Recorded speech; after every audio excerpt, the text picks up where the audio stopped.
And good afternoon, everyone. Welcome to Golden Goose Valorant Tournament. Today, my name is Ronik, and today I'm joined by Jamin. Hello, everybody. And in our first map today, we have Pearl, and we have the two teams, Team Diff going up against Chaos. Chaos will be on the attacker side first, and Team Diff will be defending. And Jamin, what are you hoping to go into this first match? Well, first of all, excitement. This is a Absolutely. Golden Goose tournament. I want to see. I want to see a lot of fighting. I want to see a lot of cool strategies pulled out. I think last time we casted CVAL, and I believe that we spectated a pro match there, and it was pretty spicy. I think Waterloo did have a pretty standout game. They had a pretty blowout game to say the least. But I want to see exciting performances. I want to see exciting takes with Viper and Astra. Maybe a little bit of Raze. Oh yeah. Maybe Gecko. Yeah, we always yeah, talk yeah. about Gecko. If I'd like to see Gecko. Okay. So yeah, that's gonna be all from us, and we're gonna get straight into the first match.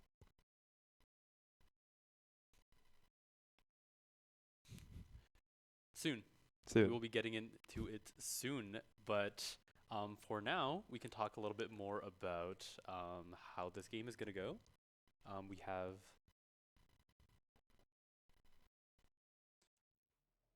Yep, and we jump right into Agent Select, where we have Team Diff and Chaos. On the attacking side, we have some cool hovers. We have a Fade and a Cypher coming out. I think Cypher is actually pretty lethal on Pearl. If we, I've seen a lot of pro players, I've seen a lot of good solo queue players put down some really crazy tripwires around, I think both A and B. A lot of cool angles you can cover with that. Yeah, and then from Chaos, we're going to be seeing maybe the Reyna pick, and Team Diff going to be opting for a double duelist play with Skulldigger on Phoenix and Huns on the Jet. And it seems like Chaos is going to be doing the same, but we're going to have 4 different duelists this match. We're going to have Reyna and Raze against Jet and Phoenix. That's just going to be very interesting to see how it plays out. Reyna, not too popular in the professional meta right now, excuse me. It's hard to get a lot of value for your team as Reyna because she's just such a solo-oriented agent. But the side of Chaos, they've got a great setup here. They've got Astron Smokes, very interesting.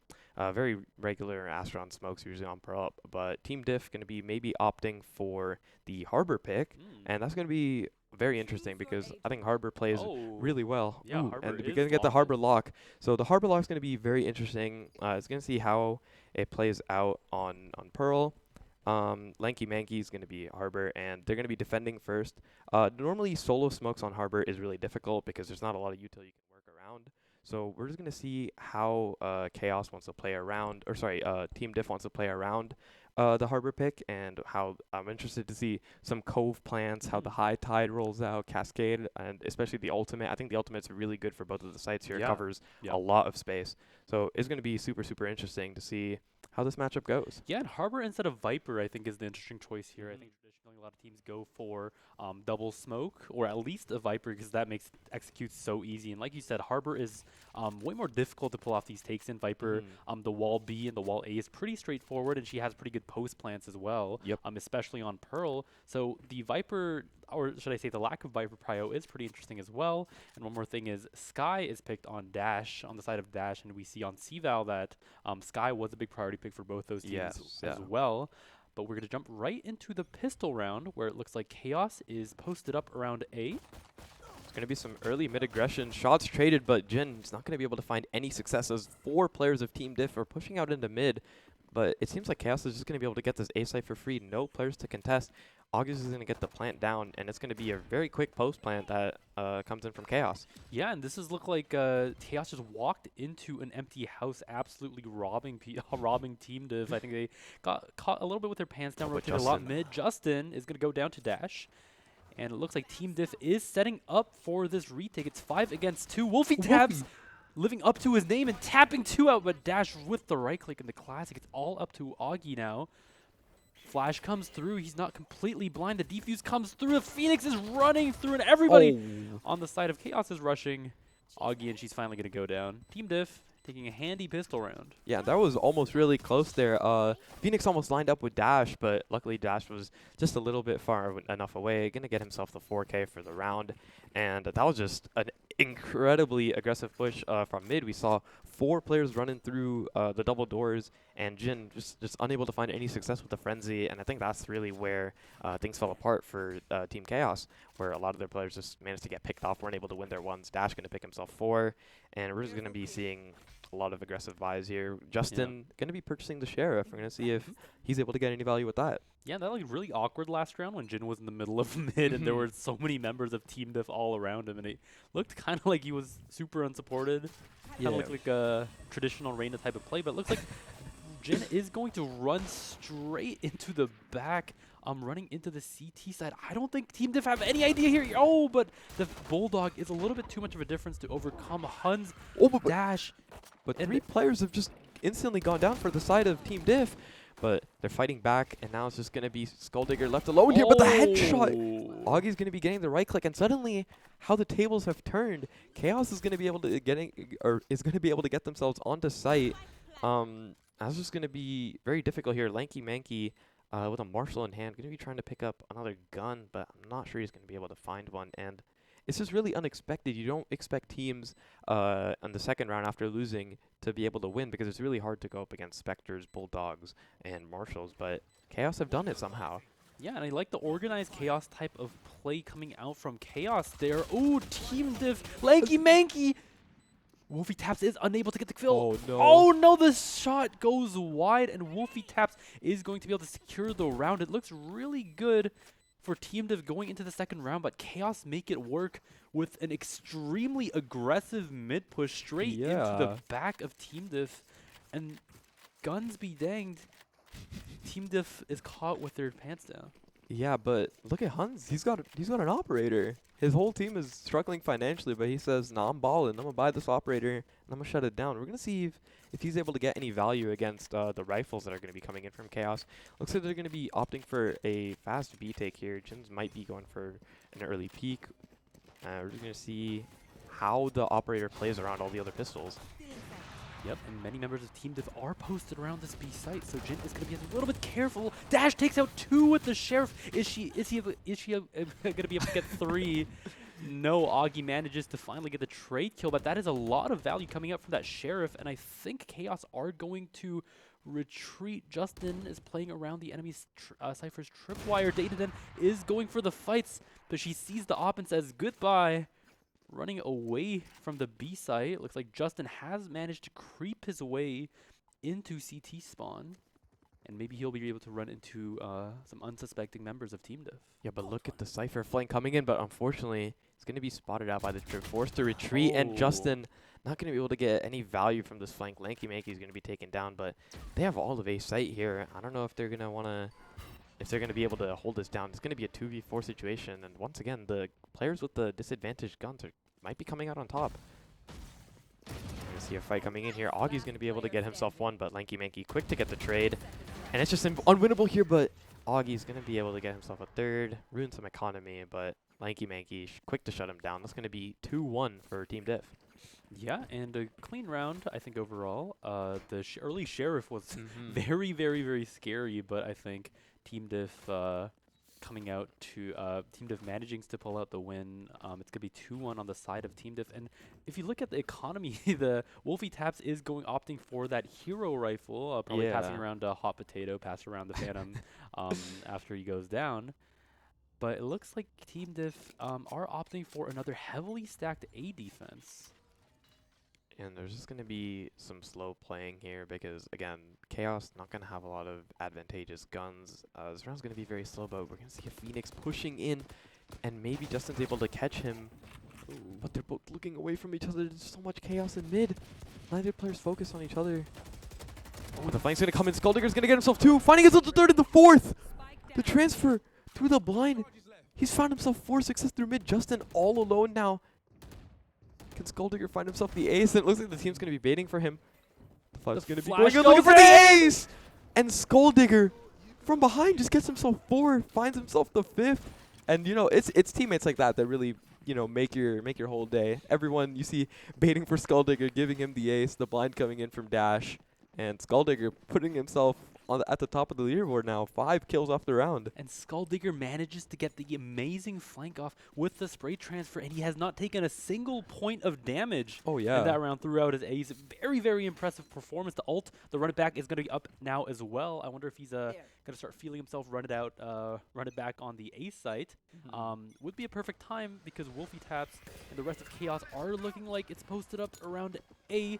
They hear the Phoenix ult and all the utility is coming in to try and deny this run it back from seeing any value, but Skulldigger is going to run it through, make a wild spray, but nothing is going to come out. Chaos, no better than that to run straight into a Phoenix ult. Yeah, and I think the Harbor utility, the Cascade that came up, might have crippled the position there for the Phoenix. It's not going to be able to spot anyone through that, but the Operator, so close, is able to find one, but it's going to be able to get the shot through. And the shot's going to be landed. That's going to be Jin down, and the Operator's still going to be posted on B. I don't know if Chaos are going to want to push through this Operator. It's going to be really tough to break through. He's holding such a tight angle. But the race is going to be peeking. But the shot from Hans is going to be able to find Wolfie. Looking for a third, but he might not. He's not going to be able to get that backing up. 1 bullet left. And it looks like Chaos are going to want to take this B site. Augie creeping up onto B site. 9Q. Trade comes out from Augie, but Hans is going to go for a cheeky jump peek with the Operator. Skulldigger finishes off Justin at mid as well. And Team Diff looking like they're getting in the zone. Yeah, I mean, the Operator there was just absolutely crazy from Hans. He's going to find himself 3, the jump peek out from back halls. I mean, that's impressive stuff. You really just can't beat that. Augie was just caught with his pants down there, and it's going to be another round for Team Diff. We're not seeing a lot of value coming in from Justin's lurk. As we see, he's mostly played behind. He got into A site that 1 round, but apart from that, he's not been able to get a lot of picks. So I wonder if Chaos is going to want to maybe switch that up, try something different, maybe a 5-man take instead of a 4-man take with a lurk. But going to this round, the gun advantage going to be for Team Diff, and Hans going to be getting himself a fast one. Jin running with the Stinger. He's going to be able to get himself 1. Lanky Manky quick to trade. The Showstopper is going to be coming out. The blind goes out, but unfortunately no success with the Showstopper. And it's going to be player advantage for Team Diff. They're just going to probably play around this Operator. That's probably their biggest advantage right now. Skulldigger quick to find himself another one. And Team Chaos, it's looking quite hopeless this round. But Justin, through the high tide, just going to be able to get himself 1 with the Stinger. Hans quick to shut down Wolfie, and it's a 1v3 situation now, looking kind of impossible. Yep, and at the end of the day, this is a eco round for the side of Chaos. The results, not too surprising. Hun's absolutely a menace with that Operator as well. And if she's locking down, if he's locking down B site, then I think Chaos have to pull out a different strategy. They have to pull out more Astra contests, just smoke things off right from the get-go, and run it down B, hoping that there's not going to be backup for that Jet. Because right now it looks like the name of the game is get through this Operator. Yeah, I mean, B is just a really hard site to push in general. A lot of long angles to take. I mean, you can use the smokes to try and push in, but against the Operator, against the Jet, who is able to dash up, get themselves so much space, it's going to be really hard. We're going to see a mid take here. Wolfie's going very aggressive. Going to be trying to push into Art, find a player, but Justin and Augie, very controlled, very slow through A. And it looks like they're going to be wanting to push through the site. Oh, tripwire hit by Wolfie Taps, but no punish is going to come out from that. We have Cypher watching YouTube at backside there, seeing what's going on. No fast takes. Chaos trying to slowly take ground. Harbor ult is used on top of Justin. Justin just getting stunned again and again, but nothing is going to come out from either team here. Skulldigger managed to land the headshot on Jin. Very nice.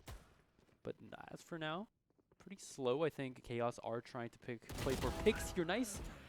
Wolfie Tap almost goes down, but managed to take down 9Q. The Astra Wall comes down, and Astra running into sight with the spike. Neural Theft is going to make sure. I think Chaos really want to win this round. The post plan with the Astra and Raze running into main.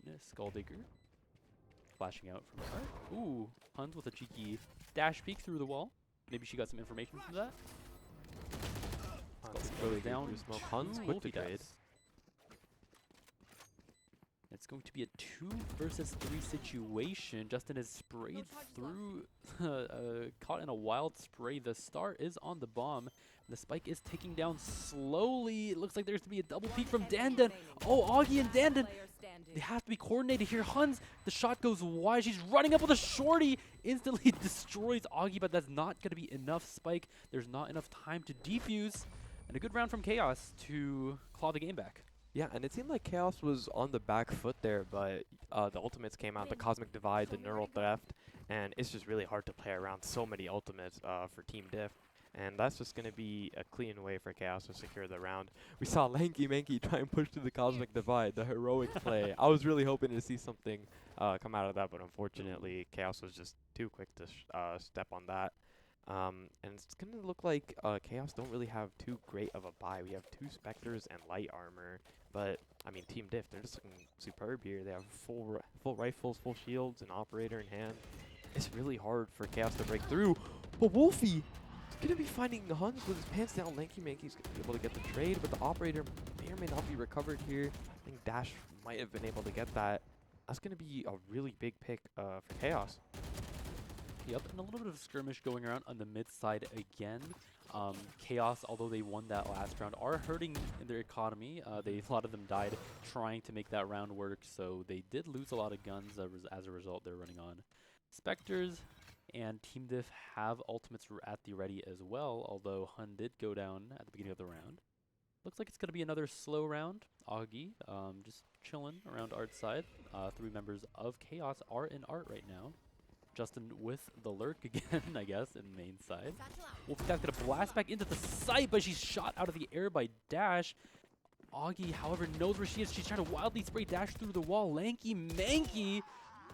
Goodbye, Lanky Manky. taken out by Justin, but is traded back by Dash. Augie is sidestepping all the bullets. He's looking like Neo from the Matrix, but it's not going to be enough. Oh! The Operator shot through the smoke is going to connect to Skulldigger's head, and suddenly it's a 1v1 situation. It's 9Q. He has the camera. He's able to see.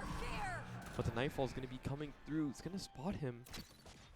The camera's tagged, and he's down to just 1 HP because of the Nightfall decay. 10 seconds another round. There's not a lot of time left. This is both players going to be trying to play around. Spike's going to be going down. 9Q's not going to be contesting it. But once again, Dan, he has an Operator. He can't really play a close angle here. He's going to be opting for a Vandal. Neural Theft is going to be committed. It's really close to peak coming in. Oh! And Dan out of nowhere is going to be able to secure the round for Chaos. I think that shot through the Phoenix Blaze was able to secure the round. That was an incredible shot. Perfectly timed onto his head, and Chaos. Yeah, and Dandan with very good future prediction skills there manages to also secure the round, winning the 1v1 against the Cypher. She heard the Neural Theft goes down and instead just runs out. I don't think Cypher was expecting that kind of aggressive play coming out after a Neural Theft usage, but now Chaos finding themselves in a pretty good position. 3 ults on the side of Team Diff, however, means that there's plenty of room for them to grow their lead if they need to. Yeah, and there's still not going to be a lot of guns or economic advantage from Chaos even after winning 2 rounds in a row. As we see, they still have Spectres and some light armor, but their aggressive A takes have been working out. They've been avoiding B a lot, and Skulldigger's been able to grab a lot of space from there. Some players going to be spotted, but no. Jin's going to be taken down once again. Lanky Manky quick with the headshot. There's going to be a lot of warfare going down in Art, and 2 players are going to be pushed into A main, but I don't know if Chaos are aware of this. Yeah, and Chaos have been going Art basically every round that you've been doing pretty well in, so I don't blame them at all. And I think Team Diff have adapted a little bit by pushing out into main, holding another angle if Chaos go for this traditional A-take they've been doing with Art. Justin, however, is creeping up behind Team Diff. And Lanky Manky manages to find out Justin, but traded back by Augie really quickly. It's like 9Q is going to be waiting for Chaos in this mid, but they're not falling for it. They're like going in. Dandan taken out by Skulldigger, and Augie is going to be running back, but she is spotted out by the Cabbages. 30 seconds left. 30 seconds in the round, just going to be Augie and Wolfie trying to make the round work, but I don't think they have any idea where the Cypher is. Spike goes down. It's all up to Wolfie. Cypher puts down the tripwire, but it's too little too late. Hun takes out Wolfie taps. Team Diff manages to break their losing streak, going up to a 6-3. Yeah, and I just think that there wasn't a lot of coordination coming in for that push. They weren't really committing to one side. They were trying to push through, but there was just too much utility. They were aware of the players in main, and I guess that kind of deterred them from going A. But Team Diff, they were just really able to hold it down, and the pinch there was almost perfect from Chaos. I think if Justin waited just a little bit longer, they would have been able to take down Lanky Manky, maybe take down B. But 9Q, just that Cypher utility is very important, and it's going to be a game-changing round for Team Diff, getting themselves off the losing streak. Is it Art one more time? It might be looking like Art one more time. Chaos are on Frenzies and, sorry, Stingers. They have taken Art once again. Jin is aggressively pushing in with the Frenzy. Is she going to be able to take out the Phoenix? I think this means another kill. Huge value with this Frenzy for the Reyna. Lanky Manky is crawling away as fast as possible. Wolfie Taps is going to be chasing into water, but the Harbor Ult coming down means that she's not going to be able to do, not going to be able to stay for too long in one spot. Hun has pulled out the Blade Storm, and it's going to be Dandan with the Frenzy catching the Cypher out, but it's going to be 3v1, and the Blade Storm is a little bit too much for Chaos to overcome. That round looked really good at the start with the Reyna crazy aggressive Frenzy rush through mid. That was crazy. That takes a lot of bravery to do. Pushing straight into a Phoenix, able to get himself able to take down the ult and get himself another. And Lanky Manky unfortunately was not able to. I think he was playing in water, but he didn't expect the push coming in from the Reyna. So it's going to be a great play from Jin, able to take down Skulldigger, but it was just not enough. And Team Diff have gotten themselves quite the advantage here, 7-3 for them. So it's looking like a very strong defender side. Yeah, I mean, not the worst economy, not the worst eco round for Chaos, but they have finally opted to go for a B push here. Tripwires are set up around here. Jin is going to have to watch out. Cypher has the advantage, but Jin hands checking Cypher 9Q, and with the Astral Divide, it looks like Astra's going to be able to get the bomb down, and it looks like a post-plant 4v5 situation. Huns is pushing into a close angle with an Operator. I don't think he expected both the players to be there, but that was going to be really well played. But Skulldigger and Dash going to be able to take down both the players in back calls. Lanky Manky's found himself on top, but he's not going to be able to spot Jin. Jin is still just tucked in that corner, going to be able to find himself a third. And Chaos have brought this back. Going to be winning that post-plant situation. Justin from behind the screen, going to be taking down Dash. That's going to be a great round, great take from Chaos. And I think the Cypher cages just managed to narrowly create that little gap that Jin was able to take advantage of, take down 9Q, and they were just able to take the Cosmic Divide, get raided into B.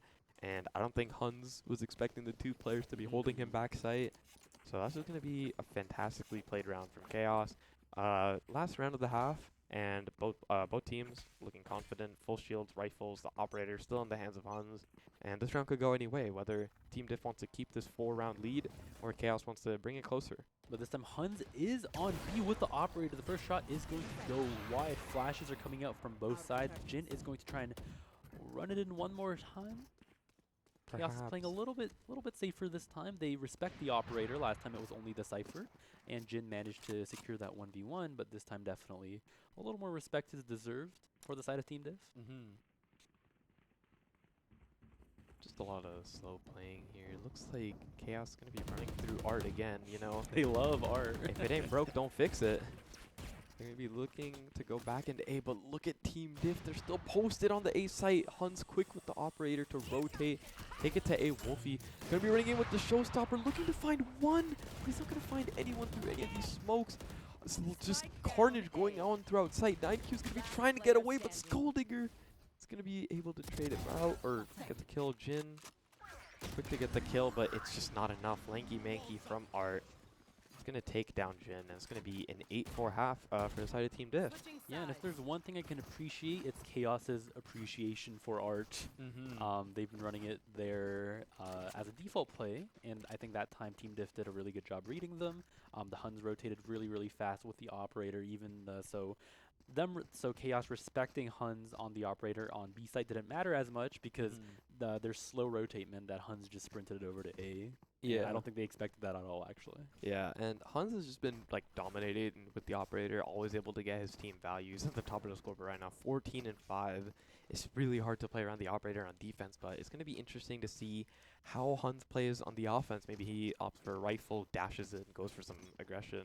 But again, they have two duelists, so there might be a split sort of execution here. Huns might just be trying to take space while Skulldigger goes for the picks.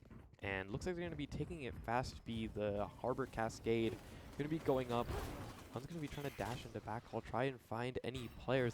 Looks like Chaos might be wanting to play a retake as they're all backed up quickly. Yep, and the entire site is taken over by Team Div. Chaos are on the back foot, but they are regrouping for the retake. Let's see what kind of utility they have. Wolfie Tap looks like she really wants to swing this back site, but there's 3 members of Team Div just sitting in that little cubby. Let's see if she takes a little bit of damage from the fire. Ouchie, ouchie. A little hot. Justin is surrounded on all sides, and Team Div just collapses onto Chaos. I think Chaos were setting up for a slow retake, but Team Div brings the fight to them instead. Yeah, and there was just players absolutely everywhere there. We saw the flank coming in from 9Q. He was able to get value through Link, and then the players in spawn were just isolated. There were just players everywhere, and they weren't successful in that retake. And it's going to be a great round coming in from Team Div. They're able to get on the site, and the 3 players back site, I think that worked out really well for them because there's just no way that we saw Wolfie try to push in. He was just unable to get in. But Wolfie now's got the shorty. Might be playing close. You know, we might see some cheeky little shorty action, but I guess he sold it. That's unfortunate. But Oh no. there's still a stinger on the side of Chaos, so they have that to play around. Yeah, and it looks like it's going to be another fast B execute for the side of Team Div. 4 members of Chaos are posted on the site. Hun's pulling out the Spectre. Jin is waiting in the smoke. Can he get one? She takes one down and quickly dismisses away. Skulldigger is running to the backside with a judge, but is taken out by Dandan. I think he wanted more value with that shotgun. Things are coming to a little bit of a standstill. 9Q is sitting in his cage. Spectre is out, and Jin has no idea. Cypher is sitting in that smoke. Lanky Manky also managed to take down Dandan. The round is suddenly in the favor of Team Div once again. Wolfie taps us around the corner, but a double swing with the classic is too much. But it's a classic on classic action. And Dash rushing Wolfie taps with his teammate. Is he going to be able to get the plant down too? Ooh, No, but no money. that's going to be still a really big round from Chaos. They were able to get themselves 3 on their eco. They're going to be opting for full rifles here. There was a great buy from them with the Stinger and backside. And it's going to be Team Diff with the Spectres. Their Huns might be opting for an operator here. Maybe, maybe not. He's going to go for a judge. This is going to be interesting. It might just looks like they might be trying to fake B the spikes towards A, and I don't know if Team Diff are going to expect this. Yeah, and I can see the merit behind the strategy. They've been rushing B, and it has been working. So if they see a little bit of utility, we may see some rotates come out. But it looks like Astra and Cypher are still holding strong. Huns dashes inside an updraft, miraculously lives through the spray. There's too much utility all around her, and Team Diff is now sprinting it to A. Astra looks like she is going to try and match this. Phoenix is already all the way at main, but Cypher utility is everywhere. 9Q going to be spotted out by the camera. Skulldigger's going to be trying to scale up a little bit. 9Q spotted out, and Justin going to be able to get the pick through his cage, but he doesn't expect Skulldigger to be all the way up in sight. And Team Diff, they're going to be able to get the plant down. But Augie, he's going to be able to find himself too. It's all up to Skulldigger. 4v1, going to find himself a pick on the Jin, but it's really hard for him now. He's getting sprayed on both sides, flank coming in from behind, but Dandan's going to be the one to take him down with the shot. And that play from Augie was just insane. I think he jumped up onto the ledge, and I don't think either player from Team Diff was expecting that at all, and that's just going to be a good way to secure the round for Chaos. Yeah, I mean, I didn't see that coming. I didn't see that coming either. Yeah, well, we were thinking the round was looking pretty winnable for both sides, and Augie out of nowhere with the steel chair just brings it down on top of Chaos. Team Diff. And that's going to be a really important round for Chaos, as Team Diff is now the ones on the poverty buy. Sheriffs and Stingers all around. And it looks like they're going to be going for a 5-point pick type round. So they're going to be playing it a little bit of a slow round. Dog into art. Hello, Cypher. Skulldigger is going to be posted up here. Oh, the Roomba is not going to connect. And looks like Team Diff, they're cooped up in mid here, trying to make something happen, but it's really hard to break through the defenses, especially when you don't have the advantageous guns. We do have the Blade Storm for Huns. Looks like they're going to be pushing through Link. Going to be trying to find a player through Art. Skulldigger going to be able to get the headshot on the Wolfie. Dandan spraying desperately through. He's going to be able to find himself one, but Huns quick to get the trade, and suddenly it's player advantage for Team Diff. Yep, and Lanky Manky is going to be inches away from Jin here. The smoke goes down, and Jin, although she has the gun advantage, she cannot overcome the sheer numbers that Team Diff is bringing to this B site. Augie managed to get the trade on Lanky. Augie managed to get a kill on Lanky Manky, but Hun's quick with the trade. That's some textbook Valorant there, and Justin is going to be the only one left on Chaos. I think he is going to try and win this round. He might go for the win. They do have a little bit of money to play around. Maybe just try and get some of the guns off of Team Diff. But from the back foot, Team Diff on the economy buy, they're able to get themselves so much value off this round. Maybe even secure the round. Just going to find a headshot through the wall, but unfortunately, it's not enough. Hun's bringing Team Diff to a huge advantage, 11-5 now. And that's going to be an absolutely fantastic round from Team Diff because, I mean, look at Chaos's money now. They're not going to be able to buy themselves good rifles. Yeah, and it looked really good for Augie. After coming off that like standout round from Augie and everything, it looked really good for Chaos, but now look how the tables have turned. And it's going to be Chaos now on the back foot. Team Diff with all the guns, all the rifles they need. And we're going to see how this round plays out. I think everything looks to be in the favor of Team Diff. They're going back to their roots. A fast-to-be execute is going to be coming in. I think everyone needs to send their energy to the Cypher with the Stinger in back sight. Running back, coming through in front of the Jet Dash. He's clearing every angle, but Justin, all he has is a Stinger. Phoenix is so slow, but it is just to run it back. And Dash managing to secure 2. And Wolfie Taps is going to go down as well. Now it is the resident A members. Reyna is on the flank, but Skulldigger hears her, and it's a little bit too late to use that flash. Augie, pulling out her cool classic. Yeah, he's left all alone here. Free gun in hand, but it's 4 players on the side of Team Diff. Phantom's in hand. It's going to be spotted out by Skulldigger. The blind comes in. He's going to try and peek at the right click, but it's not going to be enough. 9Q, quick to take down Augie. That's going to be a fantastic execute from Team Diff. Match point now, and Chaos are really just going to have to make something happen here. They do have the buys, and Reyna is going to opt for the op. If there is any variable in this game, this round, it's going to be Reyna with his operator. I'm kind of excited to see where they post it up because it looks like Reyna is maybe going for an aggressive operator peak, but Team Diff is going for if it ain't broke, do not fix it. They put 5 members B, and there's no Cypher setup on B this time. Yeah, and it's going to be all up to Dandan, who seems to be alone at the B site, not even playing completely on it, and it's just going to be another fast take from Team Diff. No Cypher utility to contest. The Seeker's going to be coming out from Dash. Dandan's going to be spotting the enemy, and Huns might be going for an aggressive peek here. He's going to be trying to get the spray, but unfortunately not going to land the kill. But he's going to be getting himself enough space, getting Team Diff the site. It's going to be a really difficult post-ban situation here for Chaos. Yep, and Team Diff can play the range to their advantage. They have the better long-range guns. 9Q with the slow dissection of Chaos is beginning to happen. The ults are channeled. Neural Theft is channeled as well. Dandan and Augie are trying their best to make their way onto site, but this Harbor ult is being ruthless. Yeah, the Reckoning is going to be just fatal there, and Skulldigger is going to push in. The rest of his team comes in. That's going to be a great first map coming in from Team Diff as they take down Team Chaos. GG. GG, and that was just a lot of great moments in that game. We saw the economy buys getting a lot of value for both teams. Chaos, they were able to win the second round after losing Pistol. Team Diff were able to come back off that tragic loss with again, the Pistols. And that was just a fantastic match overall on Pearl. And you know, one weird thing is that I think Chaos looked a lot better in their eco rounds. Yeah, absolutely. I think they kind of thrived, as their name suggests, in the chaos. If they're just running themselves into a site, into mid, into an unexpected angle, even if they did have the severe gun disadvantage, we saw them pulling out a lot of value with those Spectres and those. I think Augie with a Sheriff was very impressive as well. So Chaos, I think, had a lot of good rounds, but at the end of the day, Team Diff, living up to their name.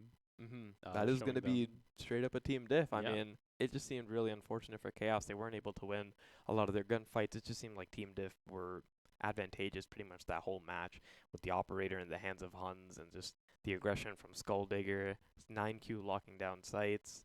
And it was just fantastically played from the side of Team Diff. Yeah, and Harbor, an interesting pick, something that we were mentioning before, but had a lot of value for Team Diff at the end of the day. The smokes.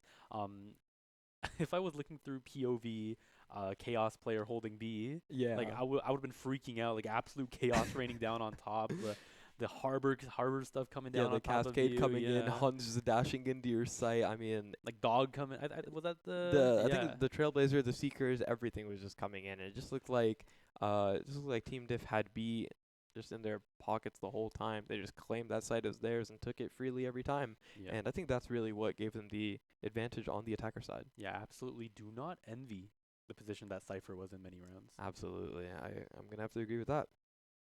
Yep, and we are going to be coming right back after a short break. We're going to be joining you with more games of Golden Goose Valorant, so please stay tuned.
And welcome back to Golden Goose. Today, we have the finals match coming up. It's going to be Team Diff that just came off their win, going up against Tony and Friends, who just came off their win. The first map of this matchup is going to be Icebox, and in all of our matchups, I believe Team Diff is going to be on the attack side. And we've seen they've got some great aggression with Huns on the Jet. They've got the Skull Digger with the Phoenix. We saw it last map on Pearl. So it's going to be really exciting to see how they're going to play around this attack, especially on a map like Icebox that's so open. There's just so much advantageous positions that you can get. Yeah, and they're coming off a high for sure. Of course, the standout player being TMU Huns, an absolute cracked player with that operator, locking down B site, 8 site, whatever site there was in the game by himself with that operator. And of course, we can't forget about that crazy utility usage with the Sky and Arbor coming out from Lanky Manky, I believe. Lanky Manky and Dash. Yes, Yeah. Dash. So Team Diff are looking very, very good. Although we didn't have a chance to stream the other game, Team Diff have been, in a way, it wasn't. They have been looking traditionally really, really strong on the executes. Although Chaos had good rounds as well. Team Diff, like I said before, living up to their name and showing them who the Team Diff is. And excited to see if they can team diff our final team of the tournament as well here. Yeah, and Tony and Friends also going to be coming off a big win. They've been quite dominant in their own respective bracket, just coming off their win. And we don't know how these teams are going to play on this map. Obviously, they've never had a matchup. We've never seen it. So it's going to be really exciting to see. Icebox is just a map where you never know what can happen, especially after the last LAN event at Sao Paulo. We saw Fnatic coming off a 2-10 half. They were able to come back, secure themselves the final, and win the entire match. That was seriously really crazy. And I don't know if we're going to see anything as hectic as that, but it's Golden Goose. Anything can happen, especially on Icebox. So we're going to be waiting a little while longer until we go into our agent select. And that's why you should stay tuned, because anything can happen. If anything the Fnatic game has taught you, it is to never give up watching a game. Absolutely. Even if your team is getting stomped, they might pull a Fnatic and come back. As we jump into agent select for our first map, and we see Lanky Manky instantly locking in that Sova. Yeah, I think Sova is just a really critical part of most Icebox comps, especially on a site. A map like Icebox that's just so open. There's a lot of area to spray through smokes, and having the Sova, I think, is really advantageous there. Dash going to be going for the Killjoy, and Team Diff, they've already locked in their entire composition. We're going to see a double duelist coming in, Skull Digger on Jet, and Huns going to be taking some inspiration from Jin, going on the Reyna, 9Q on the Viper, and Tony and Friends, they're just kind of playing around with their comp, probably thinking, how are we going to Team Diff? And they're going to just figure out how, and we're just going to see a Sage pick. I think Sage is just one of those agents that's always consistently been good on Icebox. The wall down mid, the slow orbs, the wall off for plants. I think Sage just has a lot of control on a map like Icebox, and Team Diff not opting for that. They're going to be giving up some space for the extra offense coming in from Reyna. But otherwise, it seems like the composition is almost identical. And Tony and Friends are going to see if they're able to take down Team Diff. Yeah, and the Reyna pick, I think, was picked on the side of Chaos, I believe. Yeah, Chaos was on Jin. Right. And Huns, like we said, if there's any man we trust, in Reyna we trust. In Reyna we do trust. It is going to be Huns, and Tony and Friends are going to be sticking with their composition. Looks like we said, a mirror matchup, except for that Reyna Sage.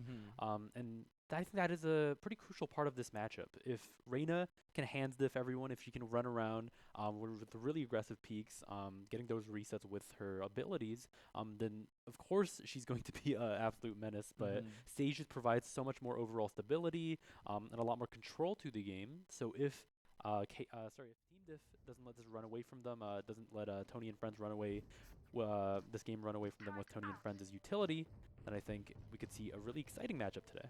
Yeah, and I think that Tony and Friends opted for this double Sentinel pick because they are going to be starting defense first, and Team Diff, they've been really good on their offense. They think I'm pretty sure they're confident they can afford to substitute more support for extra aggression with the duelist.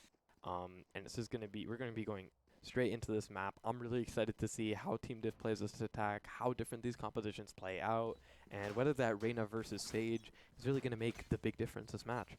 Yep, and it looks like Team Diff are going to be going for a little big of a split pick round. Recon Bolt spotting out Huns. We have a lot of rotating, actually, Tony and friends from A site to B after that information. 9Q is going to try and sneak up mid here. Sage Wall is not used in tunnels, I believe, this round, so a lot of ground taken by Team Diff.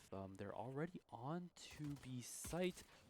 A Skull Digger catches Spenzero with his pants down, but nice trade from Dell onto Skull Digger. The shock darts are going to go wide. Lanky Maggie plants the bomb in default.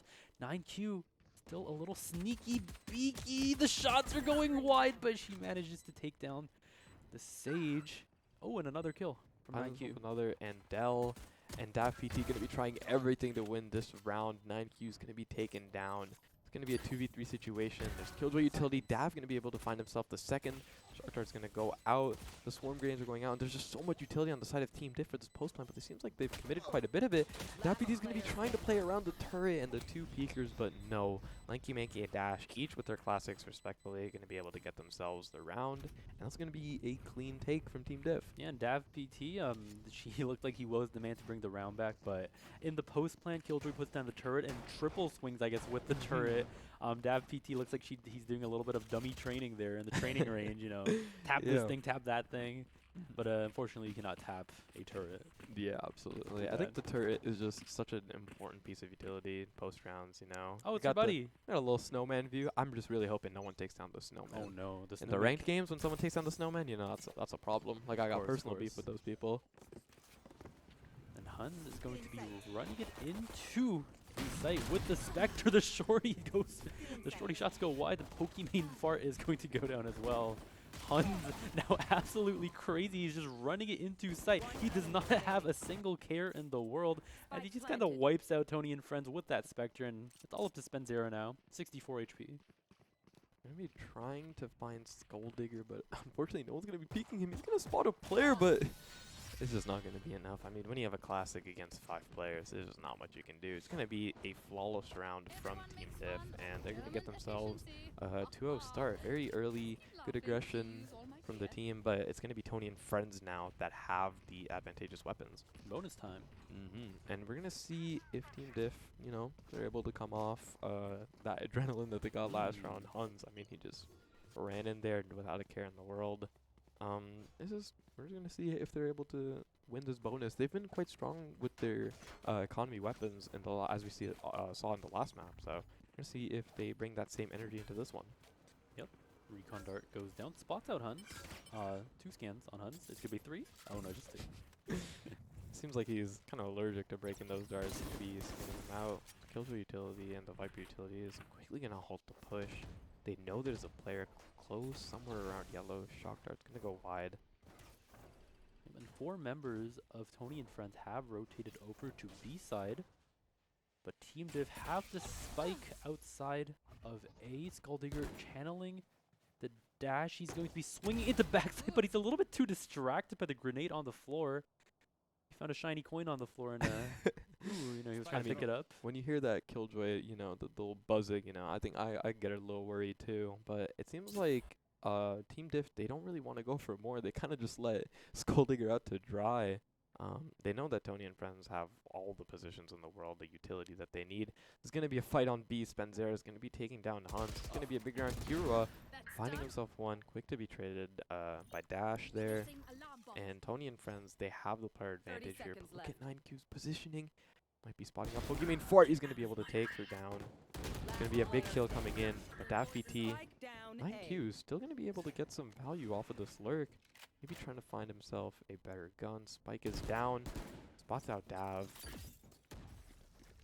And it looks like 9Q is going to secure the spike. Plant is going to be stuck, but Spenzero is sprinting onto site with the Phantom. That's going to be a good round there from Tony and friends. They are going to suffer some casualties. 3 players lost. That's going to be a big round for from Team Diff. They're going to be able to get a lot of guns off of Tony and friends. And 9Q there, the lurk was absolutely crucial there. He was able to take down Pokemon Fart and the rotate coming in from B. I think that was on Dell. So very good round coming in from Team Diff. I'm pretty sure they're really happy off their performance that round. They all have rifles now, but Tony and friends still have a Spectre and a Bulldog. We're going to see if they're able to get any value through that. Yep, 9Q really justifying that bonus round there. Dash onto top of tunnels. We're gonna see what Pokimane actually Fart. comes down. Pokimane Fart is going to be hand-diffing Hun. Skulldigger picking up the gun of his dead teammate. I mean, you know, skin diff. Sometimes that new Oni Very Vandal, true. it hits. It hits. Very So true. I don't blame him. Sometimes you just gotta get the skin. You know, bait your teammate for a little skin. I don't blame him. I respect the hustle.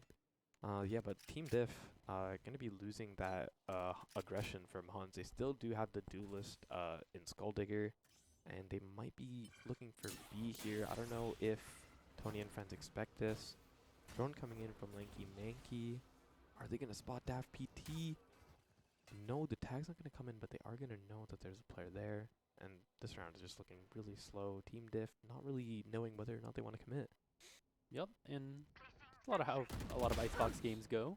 Good trade onto either side of the map. Spike is being run over to A, albeit kind of slowly. But like I was saying, this is how a lot of Icebox games goes. A lot of playing slow and playing for rotates. Viper's hit is channeled by 9Q. I think they're going to try and get the spike down onto it. Killjoy grenade kind of hurts. Dash is going to be taken out by the Killjoy. Swarm grenades are going to be used to try and deny the plant. And 9Q is grinded away. And with 12 seconds left in the round, Team Diff maybe played that one a little bit too slow. Yeah, I think the Killjoy utility there on the A site was just really pivotal in the success that Tony and friends had there. There was just really not much that 9Q could have done. And we saw, I believe it was Dash or somebody else, correct me if I'm wrong, that was also taken down.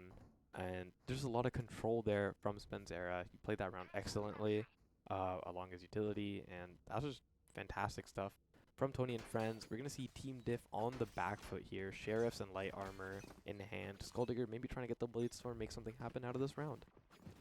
Yep, and the full Sheriff buy. Hans is scanned out, I think, for the fourth time or third time this game by that dart. Skulldigger. He loves the attention, what can I say? Oh yeah, he's showing them, come get me. Skulldigger running into sight with the Blade Storm. Looks like Team Diff is waiting around the wall. 3 members of Tony and friends, are waiting for Team Diff with open arms. Hans is going to be waiting with the Sheriff. Wow, wow, wow. Oh, and the Pokimane Fart is taken out. The dismiss. The initial spray goes wide, but Hans with the Sheriff not going to be able to get this trade back. Ooh, I think Spenzera now knows where Dash is. Team Diff. The spike is still around B, but a little bit of a mid-play coming out from Team Diff now. Yeah, it's still a 4v4 situation. Anything can happen in the round, but I think Tony and friends, they've really got this under control. We see a push coming in from Tube. Not much control there, but the turret is going to be able to spot out the players, and whether Tony and friends are going to be able to capitalize that, I don't know, but this is going to really get into B. Lanky Manky with the Sheriff, he's going to be able to find the headshot that connects onto Dab. Skulldigger. He'll be able to find one, but Dash going to be able to get one. Skulldigger with the Blade Storm, and suddenly the tables have turned. How quickly Team Diff off the back foot, they're going to be able to get themselves a huge player advantage here. It's all to Kiro.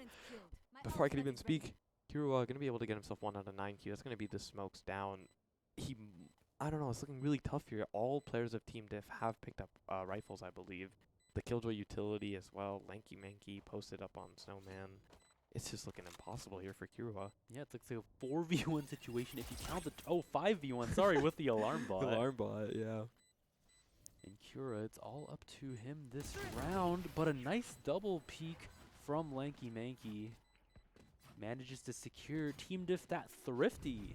That's going to be a really, really big round for Team Diff because they were coming off a tied score, and Tony and friends, not all the players actually have enough to buy rifles here. It looks like they might be opting for a hero rifle, maybe committed, but I don't think they want to go for it. Pokimane Fart is also 1 ult orb away from the Blade Storm. He might be trying to get himself that, and we saw Skulldigger get himself crazy value with his Blade Storm, and again, we're gonna see if Hans knows. He knows the dart is coming.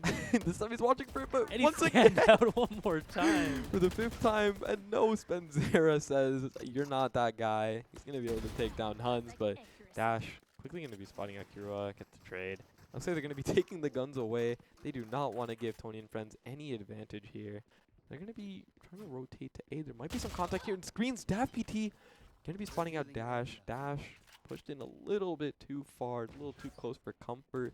Recon's going to be spotting one. Lanky Manky quick to take down Dav. It's going to be still a 3v3 situation, but the players of Tony and Friends low on health points. 9Q going to be playing the spike. It's going to be a post-plant situation here.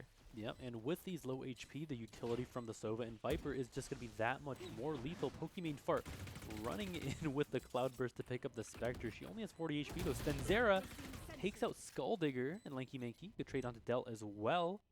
We have 9Q sitting in this Viper smoke. Pokimane Fart has no idea where she is. I think Spenzera, it's all up to Spenzera and the Viper here.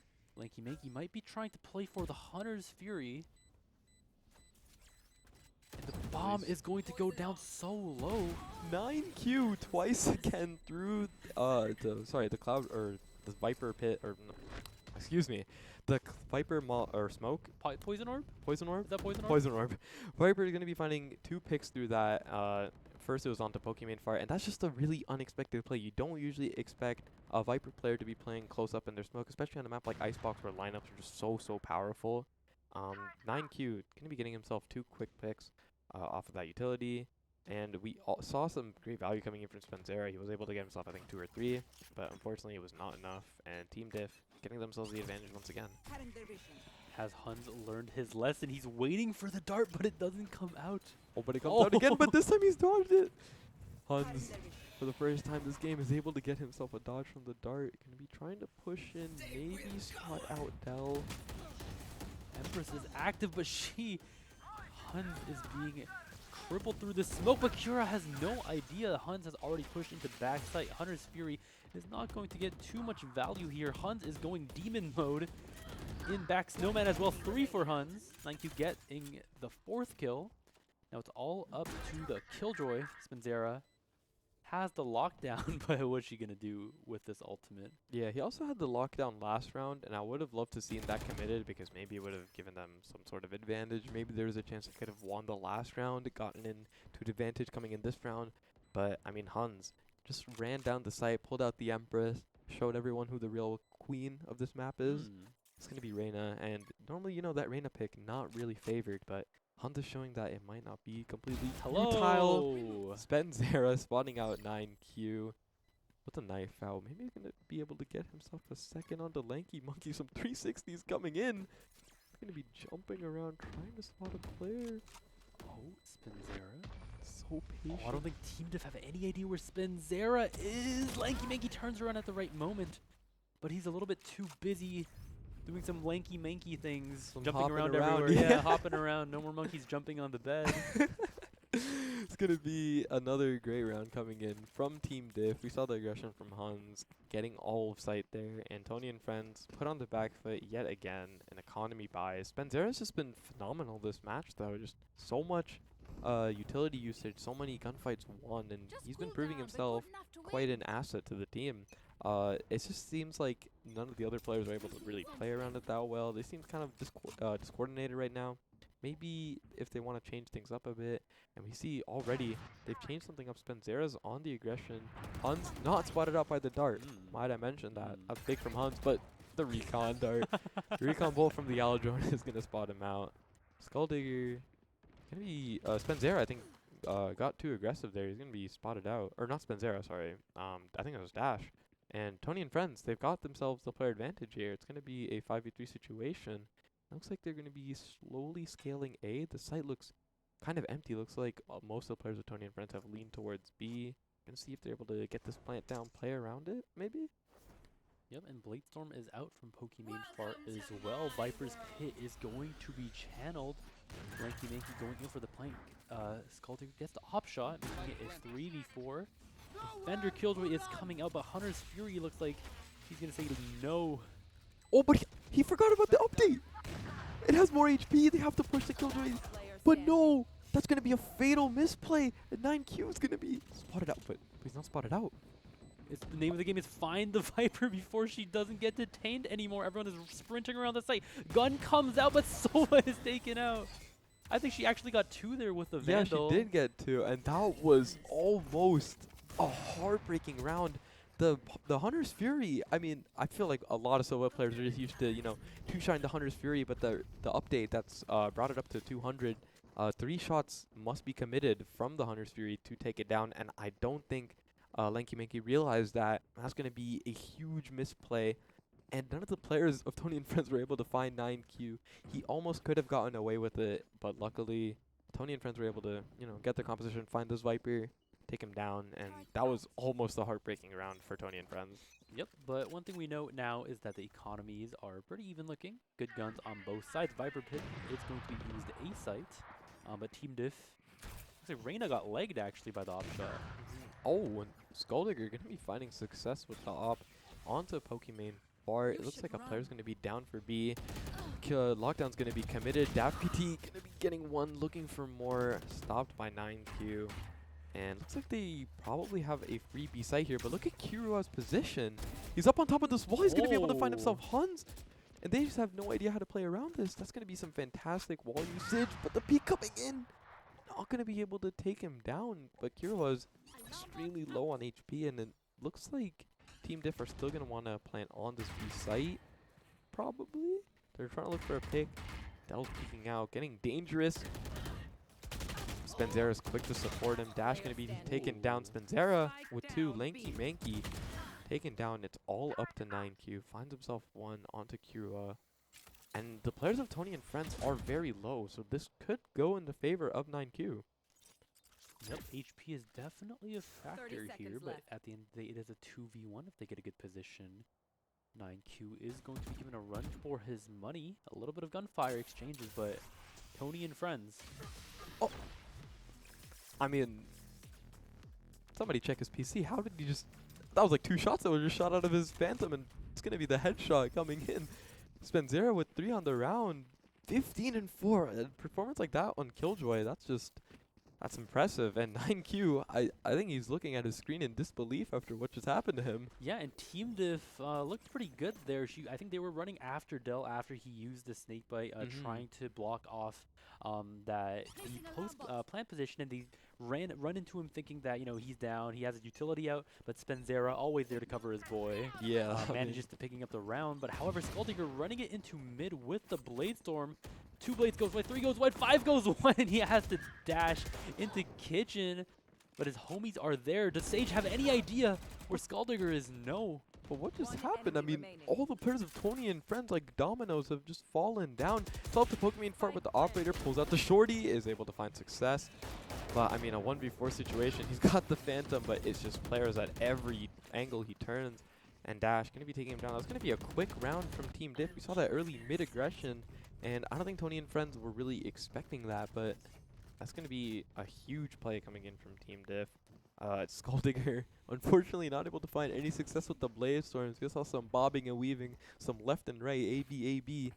He was the human drone, the oh human yeah. dog. You know, Oh he yeah, was getting you know, vision for. he spotted Dell. His teammates were able to come in, and Spenzera, you know, the man who's been completely lethal, he was taken down, unable to get himself value. So I think that's what really got Team Diff the advantage there. Yep, and after so many slow and meticulous rounds, I think Team Diff changing up the pace did a lot for them, and a 1 more mid-rush coming down.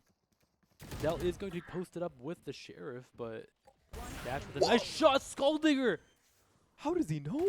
How does he know? What is happening? I mean, I feel like this stuff only happens on Icebox. I've never seen any other map where someone can just get kills through the smoke, or kills through walls, kills through the smoke. Skulldigger's brain is so large. If I look out the window, I can probably see it from here. That's an incredibly 5-head shot from there. Pokimane Fart was unable to get any value. And Team Diff, they're looking strong. I mean, they're really showing why they're named Team Diff. They're just putting in the aggression, and it seems like Tony and Friends aren't able to counter that. We've seen 2 fast mid pushes with extreme success, and it's going to be the last round of this half. We're going to see if Tony and Friends were able to close the gap. I think this was the same score that Chaos had against Team Diff on the last round. So see if there's going to be any more success. But Kirua, he's pushing in. He's getting himself 1. Skulldigger's going to be taken down. Lanky Manky's going to get the trade. I don't think anyone expected that. I didn't even realize. Pushed in, got himself 1. I mean, good for him. Yeah, Team Mom saying Fine, I'll do it myself. Running in there with a Battle Sage, manages to catch the Jet actually off guard. Yeah, it's but gonna be Skulldigger down. He's been lethal in these rounds with the operator dashing in, and it seems like now Team Diff is put in kind of a disadvantaged position, but quick aggression gonna be coming in. They're gonna be scaling up B. Viper's Pit is committed as well. There's so much utility that's being expelled onto the site. Lanky Manky's going to be spawning some of the dart, but Spike's not going to be able to go down just yet. It looks like 9Q's creeping up. But that's his teammates. That's his teammate. He thought it was the enemies. No, you can never be too careful nowadays, right? You can never be a little bit too careful. Hunter's Fury is going to take down Dash through the wall, and trades coming all around. Lanky Manky, but this is 9Q's Viper Pit at the end of the day. Oh, and it doesn't matter if you shoot your teammate's molly a few times. You know, you gotta be extra careful nowadays. You never know. I mean, I think after the first shot, he was just confused. After the second shot, he was bamboozled. And after the third shot, he just got completely befuddled. I mean, I'd be shooting that molly too. I can't even lie. Yeah, my man was ready to call the timeout. ready to call the match officials in. Oh yeah. To report a bug. Somebody called the tech team. What's going on? Well, this molly's not breaking.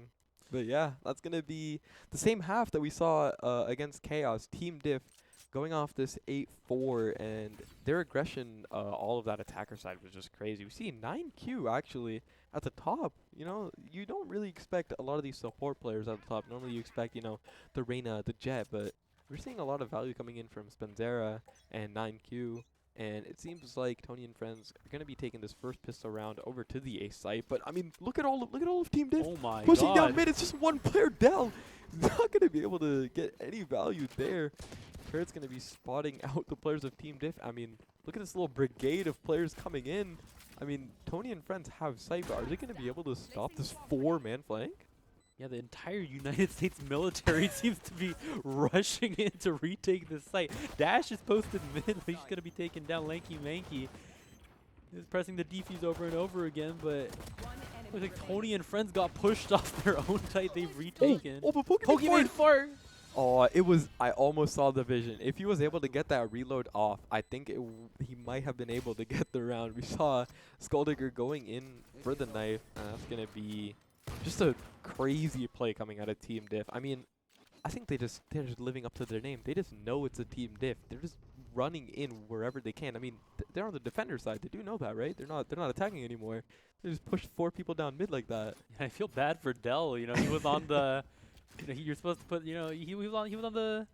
Watch your back duty. See if there's any flankers coming in. You know, watch if there's a straggler or two. But I don't think he was expecting the entire gang to just pull up on him with the pistols. All of Team Diff, you know, pistols in hand. But I mean, look at this buy from Tony and friends. They're actually going to be forcing up. They got some stingers and a specter.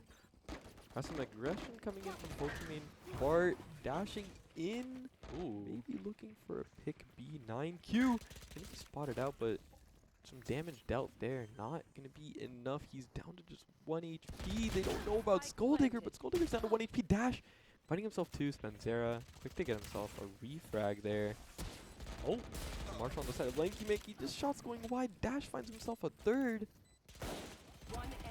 9Q going to be finding himself another, and it's just all up to Spenzera. I don't think he has any utility to work off of here. The wall is down, and Dash 4 on the board for him. That's going to be a crucial round for Team Diff. Tony and friends, they're going to be completely broke here. They have absolutely nothing that they can buy here. I think this is just going to be another free round for Team Diff. Yep, I mean the classics. Always. They're unpredictable. They're unpredictable. Good right click can turn a round around, but if you had to force me to pick a side, which one's gonna win this round? Yeah, I think we'd have to favor Team Diff. I mean, they've just been showing that they are the Team Diff, but I mean, they've got some sheriffs on the side of Tony and friends. I think one player actually committed a full by Skulldigger. He's posted with the operator. Hun's going to be getting some aggression, but he's not going to be expecting Pokemon Fart up close. Pokemon Fart's going to be dashing and getting himself a second, looking for the third, but no. Skulldigger's going to be shutting him down, says, hey, that's a jet diff from me. Going to be finding himself another one. So much success with this operator. He's just jumping around. He's playing like Super Mario Brothers, jumping around with an operator, stomping them like Goombas, but Dell Dell says no more of this. This round is just hectic. I mean, Dell's all alone with a Sheriff. Maybe looking for a kill, but no. Dash gonna be taking down Dell, and that round was almost in favor of Tony and friends. I mean, just look at the way Skulldigger's play. He's jumping around, just peeking with the operator. Like he thinks it's like he thinks it's like some backyard scrimmage. No, this is Golden Goose Finals, man. Someone tell him that. You gotta start, taking it seriously. But I mean, it's working. So Yo, what Skulldigger's digging is grave for his enemies after that round. That was absolutely crazy. Like you see, he was just jumping around the map, pulling out his operator, playing like he had a judge or something. I mean, but don't discount those shots from, or sorry, don't disinclude those shots from Dell. Those two Sheriff shots almost got them to round. But Skulldigger going for the offense, but Dell says no, not this time. I'm gonna be taking you down. Skulldigger gonna be quick to be taken down. Lanky Manky with the operator is gonna find Kirua, but Huns, I don't think he was expecting Dav to be pushed up already. Looks like they might have this A site for free, but it's Dash. Still posted up on site. There's some fighting going on. Dav PT be taking down one Spencerra. Shot's gonna go a little wide. The operator not gonna find any value. Spencerra gonna be taking down Lanky Manky. Quick push in for Pokemon Fire. That's gonna be the round 1 for Tony and friends. And they just played that round excellently. I think Team Diff got a little bit humbled there. They got stopped by Tony and friends. Two players in mid told Skulldigger, nope, this is not your time to shine. Dell took him down, and the rest of the players of Team Diff just fell down after that. Yeah, Skulldigger after the op round, feeling himself a little bit too hard, updrafting straight up to mid, and Tony and friends saying you're not cleared for takeoff. And this is not restricted airspace. Yeah, and it's going to be an economy buy for the side of Team Diff because they have been committing so much money. They have been losing players. I think Tony and friends are really happy about that, but Skulldigger going to be taken down quickly by Dav PT. Maybe 9Q is going to be able to get some value with the Stinger, but it looks like the players of Tony and friends are going to be backing off a little bit. Maybe going towards A? Yup, and the Stinger peak is going to come out, and with 3 members of And Team Diff, Huns taking names out here. Lanky Huns Manky. with 3! The Sheriff's going to be providing unparalleled value. Huns going to be getting himself 3. Hunter's Fury committed. Kirua, though, says no more of your tyranny. He's going to be jumping up, dodging all of those bullets from Lanky Manky. And, I mean, it's just all up to Dash. He's maybe going to be looking for a pick or two. There is a chance that he spots out Kirua, but the timing is a little off, and it looks like Tony and friends are going to be taking this to the B site. They know that the Killjoy utility is on A. Oh, the rifle is glowing. Oh yeah, I mean Spencer, he's been putting up numbers. I feel like he deserves his glow. He's showing up as a Killjoy. That's not something you see very often. Yep, and with all of this utility available, I think it's going to be really hard for Dash to pull this 1v2 off by himself. He is 1 point away from the lockdown, though. If he's able to get one lockdown goes down, he might have a chance, but I think the peak's going to come in. Swarm grenade. It's going to be a little bit of chip. Pick a side, left or right, Dash. Oh! How did that happen? Wait, he goes to kill! Wait. The round's not over yet. He spotted Spencerra at the top, I believe. Yeah, and I Those was ready swarm to call grenades. that the round, but I have no idea how Dash managed to take down Sage there. Spencerra is going to pick up the round, but I was sure I was sure that Kirua would get the kill. It seemed like Dash was clearing the wrong side, but right before we got the swap, we saw Kirua go for the heal, and I think that there might have been an audio cue from the heal that Dash was able to hear out. He might have gotten the craziest flick of all time. We might never know, but that's going to be a good round from Tony and friends. They were able to, keep a lot of their guns. You can see Pokemon Fart with the Stinger, but he does have his Blade Storm. Skulldigger going to be committing to the operator on his defense side yet again. And he's been unstoppable with that operator, just jumping around, playing like Super Mario Brothers. So we're going to see if he's able to replicate any of that. But the Resurrection on the side of Tony and friends. Lockdown is also committed. They're going to be really leaning towards this B-side location. Yep, 5 ults on the side of Tony and friends. A little bit of BM there from Hunt. He's going to be shooting the dead body. Dav PT, quick to get the trade though. He says no one sprays on my teammate like that. But looks like the spike was not with them towards B, so now they've used the lockdown. The Resurrection is going to be coming in. They're going to be getting dealt back, and all of Hunt's hard work has just been completely negated. And looks like they're going to be going back towards B. Maybe there's not enough util to stop them. Looks like most of the players of Team Diff are towards A, but I don't know if Tony and friends know that. And the team diff is rotating members towards B now. They're saying it's a little bit too quiet towards A. And the util is being used as well. Tony and friends are going to spray down through the smoke. They're going to take site, they're going to take space. Plant is channeled, but Kira taking out Dash in the mid side, making sure that Tony and friends has a lot of comfort.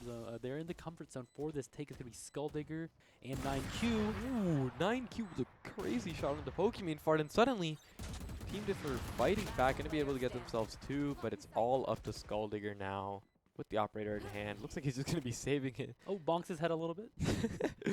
little stopping start, but Skull Digger getting himself one of the exits. Smoke goes down, but unfortunately, still gets spotted out. Spenzera able to take him down. That's going to be a huge round for Tony and friends, and they're fighting back. They're not letting Team Diff get to match point. They said, you know what, Team Diff has been egoing us too much. It's time we start humbling them. You know, we show them that we actually came out here to play, and timeout is going to be committed from Team Diff. They need to regroup. They need to figure out what they were doing right, how Tony and friends were able to stop it, and how they can just replicate that, because, I mean, things have been going wrong. Tony and friends have been fighting back like crazy. They've been winning rounds. They've been using their utility. It's just been fantastic from them. Yeah, Tony and friends channeling Fnatic on this Icebox Oh, map, yeah. trying to make the dream comeback work. And in chaotic times like these, this is when I wonder if our snowman buddy is still alive. I just hope he is. I mean, I'm always wishing the best from every round in attack. I go to peak belt, check that little snowman. We got a little snowman buddy over there. Oh, hello. He's chilling, looking great, looking dapper, sunglasses on. And, you know, Icebox is just one of those maps where you never really take the time to appreciate, because you're too worried. You know, you're too worried dashing in, throwing out your blinds, committing to utility. You gotta appreciate the little snowman buddy sometimes. Yeah, maybe the real golden goose is the friends we made along the way. Absolutely. And Tony and friends are absolutely channeling that anime energy, making that comeback work. They're naming even Tony and friends. Important question though. Who is Tony? Who is Tony? Yeah, who is Tony? I mean, coming off the performance, I'd like to assume it's Spenzera, but I don't want to make any assumptions, you know. Take FNS, for example. He's the leader of NRG, but he's not always performing crazy, but he's the reason NRG is where they are. And, I mean, we're going straight into this round now, might I add. Team Diff, they were coming off some economy buys. They don't have a lot of money to play around here. Looks like some aggression coming in from Tony and friends on A. Hun spotted on the flank. He's going to be fighting the turret for quite a lot of shots. Spenzera, calm and collected, getting himself the shot onto Lanky Manky. It's going to be a player advantage. Huns might be backing up, does not want to take this fight. Spenzera finding himself with a second. That's 9Q down. That's going to be the smokes on the side of Team Diff down as well. And I mean, the players of Team Diff are just falling quickly and quickly. Oh my Spenzera lord. with the third. The Stinger not able to do enough. I mean, look at Spenzera's HP. That's just heartbreaking, though. That really gotta hurt. All to Dash, left on 1 HP. 1 HP Sheriff and a Dream. Will she be able to pull this off? The bullets are flying all around her, and one of them is going to be catching her off guard. And Spenzera Also saying, I don't want my Killjoy to be alone. I'm going to be 1 HP too. Oh, yeah. You know, just the 1 HP fighting, I mean, when you're pushing out a tube like that with a Stinger, you catch a player, you spray at them, you get the headshots, you're so confident you're going to get the kill. And then just like that, in a blink of an eye, you're taken down by Spenzera's Phantom. And, I mean, 23 and 10, he's putting up crazy numbers out here. He's really putting Tony and friends on his back and saying, you know what, we can win this. Let's bring this back. Yeah, and I'm not going to say the C word just yet, because the C word, I feel like whenever I say the C word, we activate the caster curse, or we activate the caster curse for my team. And we always end up having a blowout the next round. Yeah, so I'm just saying. Fnatic did it as well. Fnatic did it as well. Yeah, Fnatic made the C word happen. And Tony and friends looking really good. Viper's Pit is, however, used by 9Q. He's chilling in there. And it looks like Tony and friends are not going to want to push through this. But the Viper's Pit is actually dropped down. It's going to be Tony and friends playing a little bit back. I don't think they really want to commit to this site just yet, because there's obviously a reason that they dropped the Viper's Pit. Ooh, Pokemon Fart dashing into the wall, really showing that. Oh yeah, that wall stood no chance against them. smoke gonna be committed into mid, maybe baiting out a rotate here. We see a player from Team Diff going towards B. Skulldigger's gonna be spotted on top of yellow, but looks like the spike is still towards A. Zero gonna secure the orb for his ultimate. 30 seconds left. With 30 seconds on the clock, it looks like Tony and friends are going to make a rotate towards A, and I think this has to be a full commit. There's no other option with 20 seconds on the clock. Pokemon Fart is going to be the first one to Vanguard in. He's going to be taken out by Huns. She is locking down the site completely. Kiora, the Sage is forced to run in now, but Killjoy with a Sovadar is spotted out. Plant has to go down, but there's only 7 seconds in the round. Kiora is holding down the spike. What's going to happen? Viper's running around the corner, and it's a little bit too late. I think I like the spirit from Tony and friends there, but the execute was a little bit too slow. Yeah, I think they played really slow at the start of the round. They were unable to get themselves the space they really needed. I mean, Team Diff were just holding down their sights, and it was a good fake, but I think that if there was a little more space gathered towards A, and look, it's our buddy! He's still there! Hi, buddy. It's been, the game may be favoring Team Diff right now, but I think the real winner here is the Snowman. He has yet to go down. Infinite KD. That's true. Very That's true. that's what we like to see, Snowman, the most pivotal player in almost every map on Icebox. Right. It may be 8-12, and both teams may be sweating, but the Snowman is just chilling with his sunglasses. And the up aggression from Skulldigger. He's already going to leg Hero while getting himself the third. And what is going on? There's so much aggression coming in from Team Diff. And they're just Team going to Diff just turns it on in the last round. It was close. The comeback was being mounted. I can see the C word now, I guess. I mean, the comeback was being mounted by Tony and friends. It looked really, really close. And like I said, Team Diff just turn it on and just wipe out Tony and friends. I mean, I think every now and then they just take a step back, realize that they are Team Diff, go in and diff every other team. I mean, that round, Skulldigger just dashes up, and he legs Kirua first, goes in, gets himself another, and he goes, you know what? No, I haven't had enough. Goes in, gets another.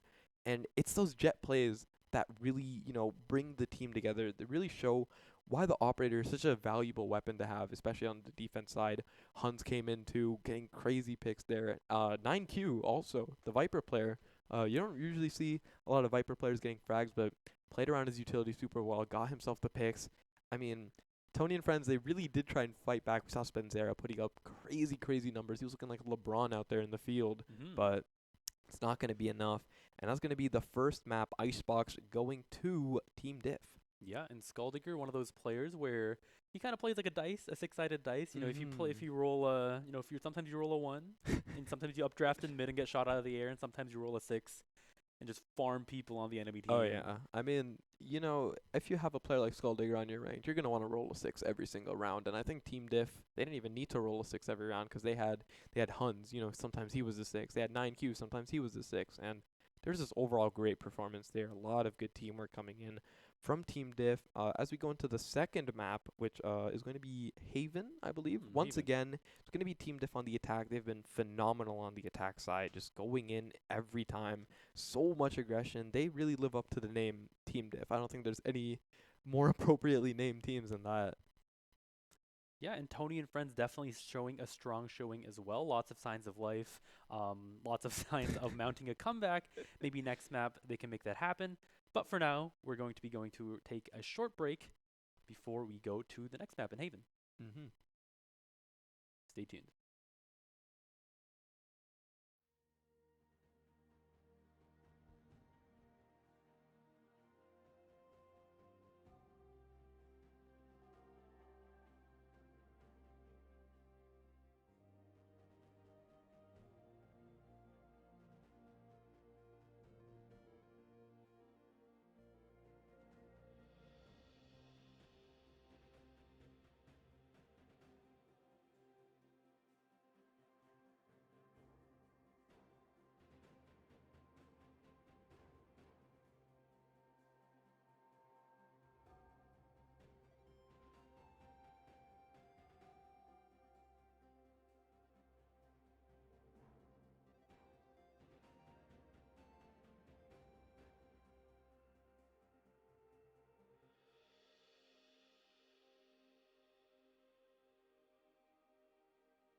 And we are back to game 2 of our Golden Goose final. It is Team Diff versus Tony and Friends. We saw a really exciting last round with Tony and Friends making a pretty good comeback, but Team Diff ultimately taking the dub. We're going to map 2 now, which is going to be Haven. Yeah, and once again, it's going to be Team Diff on the attacker side. They've been phenomenal in these attacks, as I mentioned previously. Going in, getting aggression, and on a map like Haven, where having a strong attack is really important. The sides are really favoring Team Diff. I mean, if Tony and Friends have a composition prepared for Haven, they might be able to bring something, out. We saw Spenzera. He's fantastic with the killjoy utility, fantastic at just getting frags. He's an overall extremely pivotal player for Tony and Friends. But, the aggression from Hans, the aggression from Skulldigger, is that going to be enough to push Spenzera to his breaking point? Maybe he unleashes the beast, goes absolutely crazy this map. But yeah, we're just going to be diving straight into the second map, which, again, as I mentioned, was Haven. Yep, and we're jumping straight into the agent select, like you said. Haven, interesting map. A lot of possible strategies here. With Cypher is being hovered. Cypher is something that I know people play on Haven for that garage secure. Omen also a really good pick for rotating around the map to C to A. Sometimes teleporting up to heaven on A site. Yeah, I think the only problem with Omen is that having to smoke between sites, especially when you're on defense, is really difficult. A lot of people opt for Astra, and they are able to smoke from all the way across the map. But with Omen, you're kind of just locked into B because you have to get smokes to C fast. You have to get smokes to A fast. If they're pushing B, you got to get smokes to B fast. It's a lot of pressure for an Omen player. Yep. And we're seeing a little bit of a different composition from Team Diff. 9Q, typically who's been on the support. He's decided, no more Mr. Nice Guy. I'm going to pull out the Reyna. I'm going to become Terminator this match. And we're going to see if he's able to, find any success with the Reyna. And Tony and Friends still sort of debating their comp, maybe messing around with a little bit. I think the Breach pick is going to be really, really important here. I think Breach is just a fantastic agent to have on Haven. A lot of control with the utility, the post plant. So it's going to be really interesting to see how that plays out. Team Diff, once again, opting for the double duelist. They just love the aggression that they get with that double duelist. And we're going to see if Tony and Friends, they're able to do anything against that. Yeah, 9Q definitely the type of person to say no more Mr. Nice Guy and lock that in. And it looks like Tony and Friends are going to lock in all their hovers. It's going to be KJ and Breach. And Fade, so a little bit more util on the side of Tony and Friends for those post plants and for those initiating takes. But again, we see Huns on the Jet again, who is like we said, absolute menace with Operator. He's been straight up destroying. He's just got so much ego when he peeks. He knows he's going to be able to take a fight, and we've seen him on the Sheriff, on Rifles, on the Operator. I mean, he's just been unstoppable. He's a jack of all trades, might I say. So he's been cooking. Yeah, he has been cooking, and we've all been eating well because look at the performance that's coming out of him in these matches. Yeah, we've definitely been eating pretty well. I was worried that some of these matches would be one-sided or there would be not too much action, but definitely both teams giving us a very stellar performance. I'm halfway full now, so hopefully this can satisfy I'm just my ready hunger. I'm just ready for the final course. Get myself some dessert in. Maybe Spenzera cooks this map. Maybe 9Q on the Reyna. But I mean, anything can happen on Haven, whether it's attacker or defender sided, whatever you believe. Looks like it's going to be a mid-take on pistol round from Team Diff. And he's flashing out, getting themselves some space. They're already jumping in. I mean, this is what Team Diff is known for, getting these aggressive attacks. Hunt's peeking in, but no. Kirwa says, not today. Right-clicks with the classic, going to find success. Skulldigger looks like she's trying to creep into Garage, but is instantly dissuaded by a pretty universal dissuader. Bullets. Yeah, I think that's enough to make anyone not want to go towards you. So looks like they're regrouping towards A. They still have 9Q watching mid, looking for anyone pushing out of Garage, maybe anyone pushing out of B. They're going to be able to get onto the A side. They're spotted out by Pokemon Fart, but unfortunately he's not going to be able to get any success. Dav is going to find 9Q lurking around mid though, and the plant is going to be going down. That's going to be Team Diff getting the advantageous post-plant, but numbers are still in favor of Tony and Friends. Yep, and a lot of utility still available, especially this Paranoia Dell. Two members of Team Diff. They were going for an aggressive play, but it doesn't work out. Skulldigger, nice shot, but it's 2v1. He gets one. Can he get the last one as well? The shots are going wide, and Dell manages to get the round. But Skulldigger, that was so close. That was almost, I mean, two fantastic headshots coming in. He was unable to find the headshot onto Dell. You know, Dell's going to be crouching a little, you know, ducking under some bullets. And I think that Trailblazer not clearing the close corner behind the dark cover was really what gave Dell the advantage there, because he was able to pop out of the smoke, get the players pushing from Team Diff, and get himself, or get his team the round there. And once again, we see Tony and friends pulling out Spectres. They got the Marshall on Pokemon Fart, but Team Diff, you know, they're not gonna go out without a fight. We got 4 sheriffs coming in from their side. The Wild West on Haven. You're gonna see if they're able to get any value out of those sheriffs. Yep, and as we said, Dell, Sheriff God, Mm-hmm. in last round was what we call in the industry 2 letters, an NT. Mm-hmm. They're gonna walk into the site. The turret is going to be there. They're not gonna commit too much to it though, as they're playing a little dance around garage and mid. Skulldigger is going to run into garage and is met with a hail of bullets. All the utility in the world is being thrown into this one garage. They really do not want Team Diff to take that little location. And Tony and friends are successful in pushing them out. And it looks like Team Diff are now making for A. Mm-hmm. And I think that was really good for Team Diff, because the amount of utility that was committed in Garage is utility taken away from the retake if Team Diff are able to get on the site. But the paranoia is going to be coming out from Dell. Dell's going to be able to get himself 1, get himself 2. The fight in mid, there's just so much going on. The stuns coming in.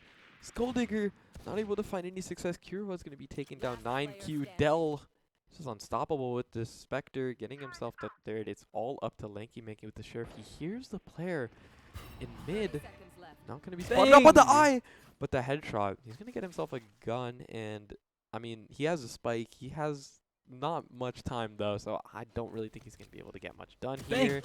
Looking for the pick, but he's not going to be able to find one. And I think this is going to be the route for Tony and friends.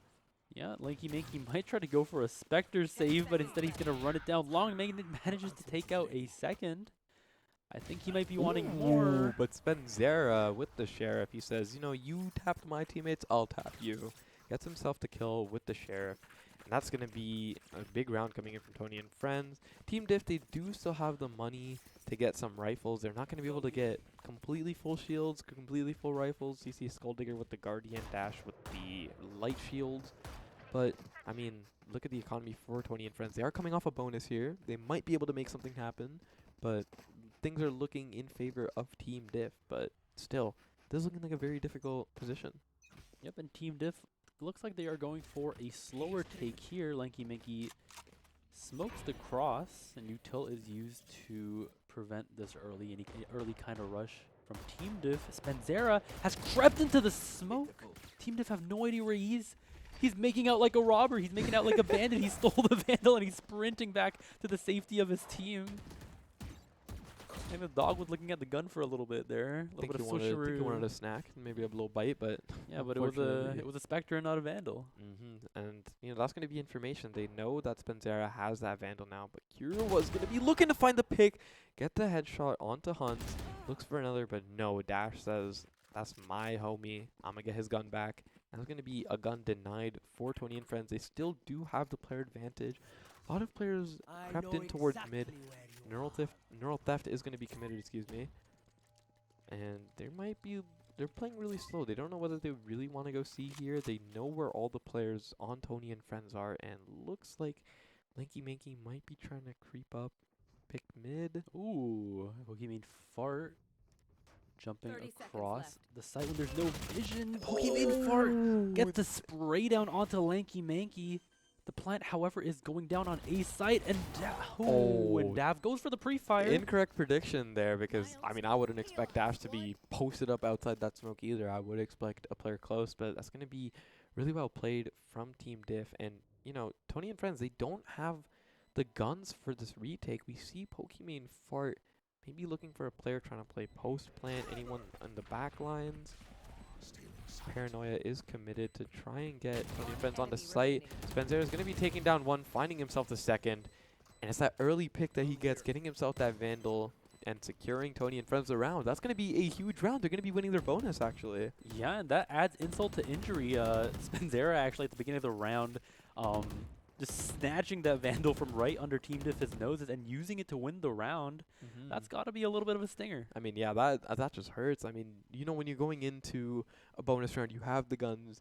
You know, you gotta play together, not try and go for aggressive peaks. And 9Q, I don't think he expected a player to be pushed up all No. the way into the dark cover in mid, and he's gonna get punished for it. And it's gonna be the round going towards Tony and Friends.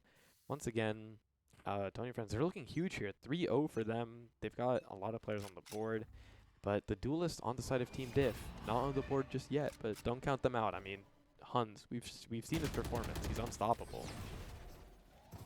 Again, the garage utility is being spammed. Team Diff is going to play this a little slowly again with their sheriffs. Pokemon Fart dashes back.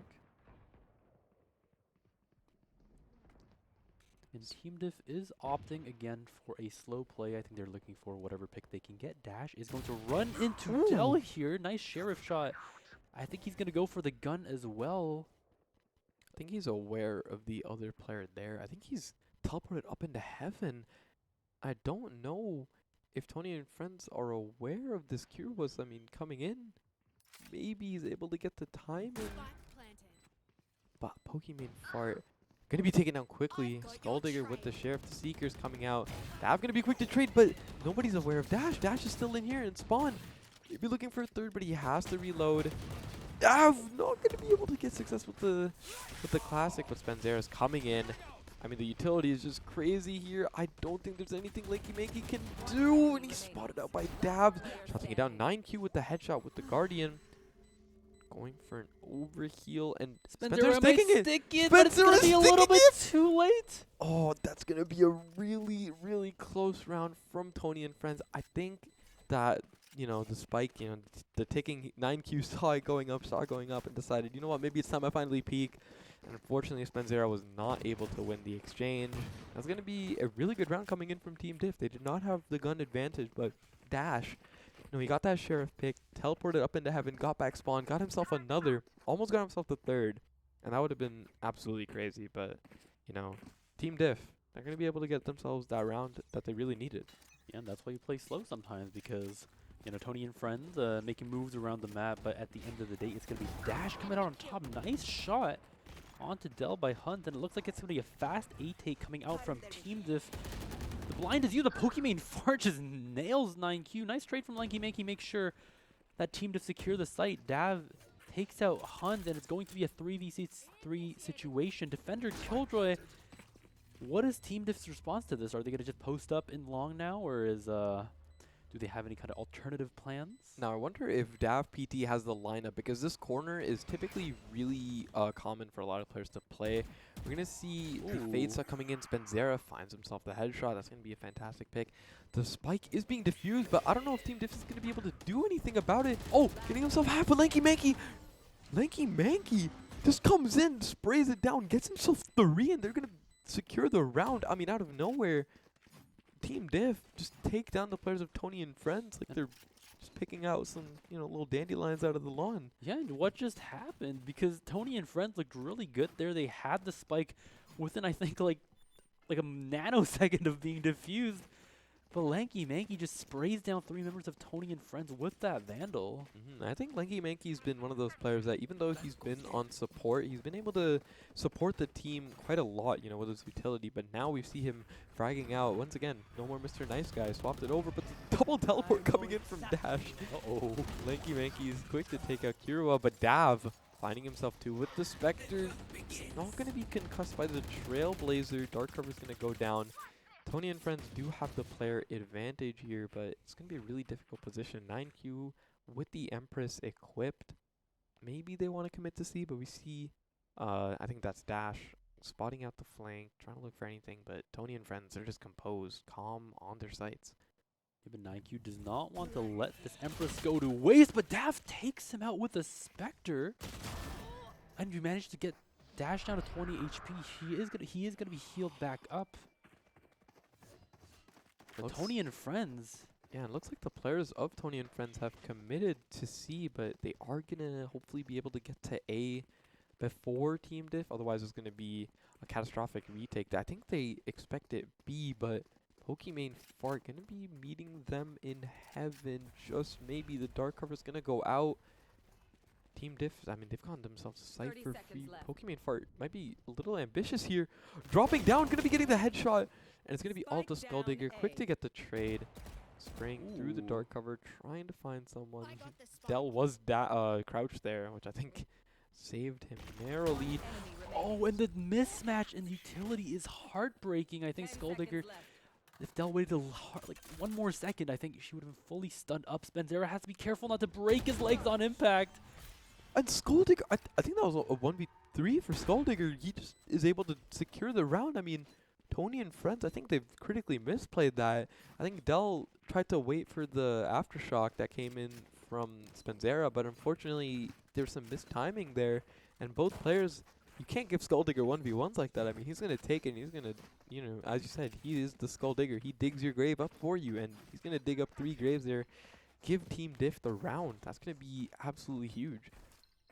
I'm looking at the Pokimane Far operator holding down this A-long, and since Team Diff is posted here, the flash is going to come down. However, a nice aftershock prevents too fast of a rush, but Pokimane Far is still holding down this angle with the op. Bang! Ooh. Onto 9Q. Gonna updraft and dash away. Skulldigger gonna grab this ultimate orb. Dash has teleported onto heaven. I think Spencer had no idea that was what was gonna happen to him. Dash holding this heaven angle. Team Diff have taken a site, but Dell is traded out by Skulldigger, and the bomb goes down. And I think he will have the ultimate. The Seekers are going to be available for him. Is he going to use it? A jump out of the window by Cura. Yeah, and I think that Nightfall played a really crucial role. Skulldigger had no idea, no sound available for him, could not really play off that, and Dav and Kira just going to be pinching him, sandwiching him, turn him into a nice little BLT as they secure the round 4-3, and Tony and friends, they've got their footing back.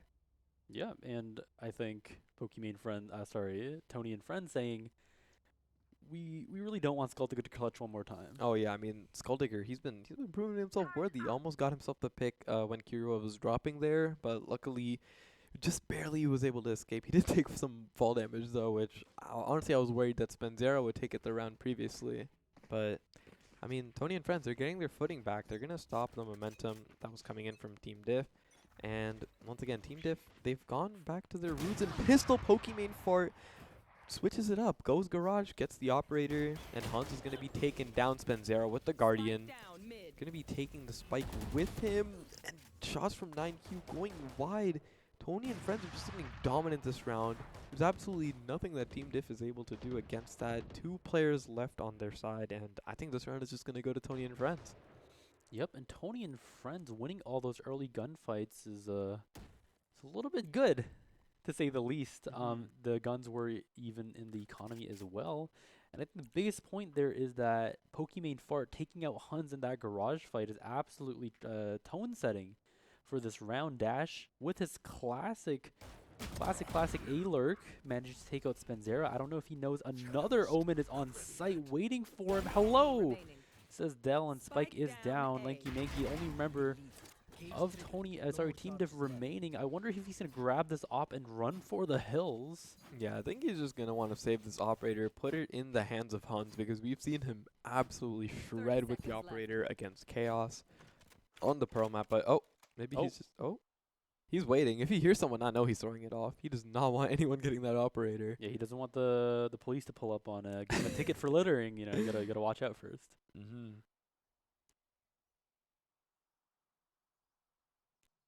seconds Tony and left. friends, playing it safe. Yeah, they don't want to push in because I think they're aware Lanky Manky's got the operator now. They don't want to contest it. They might just buy Pokimane for another one. But this is going to be maybe really dangerous because we don't know if Hans is going to opt for the operator. Maybe he gives it to 9Q or something, but maybe he just keeps it, But this operator is going to be dangerous on the attack side. Yep, and Huns is going to be handed the operator. He's probably saying, give me one more chance. I want to take out Pokimane Fart. I can take out Pokimane Fart this time. Yeah, I can take the dub here. He hasn't been showing the same performance that he has in the other maps. I don't think he's gotten his footing yet, and maybe there's not as comfortable on this map as Tony and friends are. We see Dav once again, the Killjoy, putting up crazy numbers. 11 and 5. He's getting himself some Good performance there. Hans taking an early peek, looking for Pokimane Fart. You know, he wants to get this jet diff, but Pokimane Fart knows better. Looks like there's a heavy lean towards C. Again, the utility in Garage. Seekers are available for Skulldigger. And Tony and Friends, Dav, he does have the lockdown for retake available, as we see a lot of the players grouped up towards C. Maybe it goes into B, but it looks like, once again, this is going to be another slow round from Team Diff. Yep, and Team Diff, it looks like they are deciding to pull the trigger. Huns is going in aggressive, taking the Vanguard position with the operator, and Shorty, is he going to jump peek this? Nobody in Tony and Friends are in a site right now, and it looks like Team Diff is going to take the site for free. Bomb goes down for a convenient location to take the post plan. Defender Killjoy, however, is going to be dissuading Team Diff from staying on the site for too long. I think Dav is aware there is a lurker in mid. Ooh, Huns, nice shot onto Spencer. Oh, and 9Q is going crazy with that Vandal.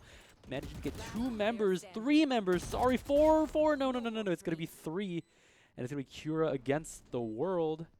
4v1, and Huns finishing the job with that operator.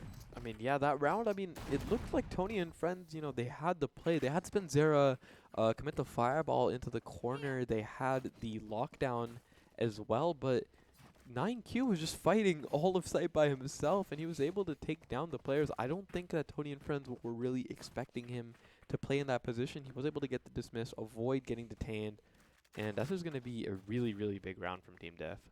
Yep, and 9Q. The Reyna pick was a little bit questionable at the beginning. Is 2 duelists worth it over more utility?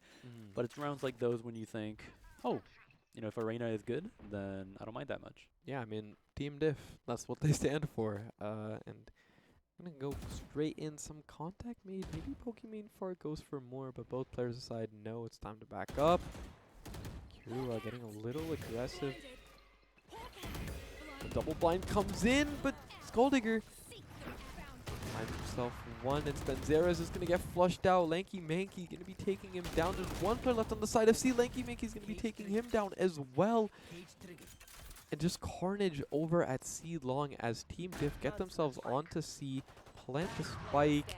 Huns just pushes through. He's not aware of the player in spawn, but the push, the peaks, it's not enough.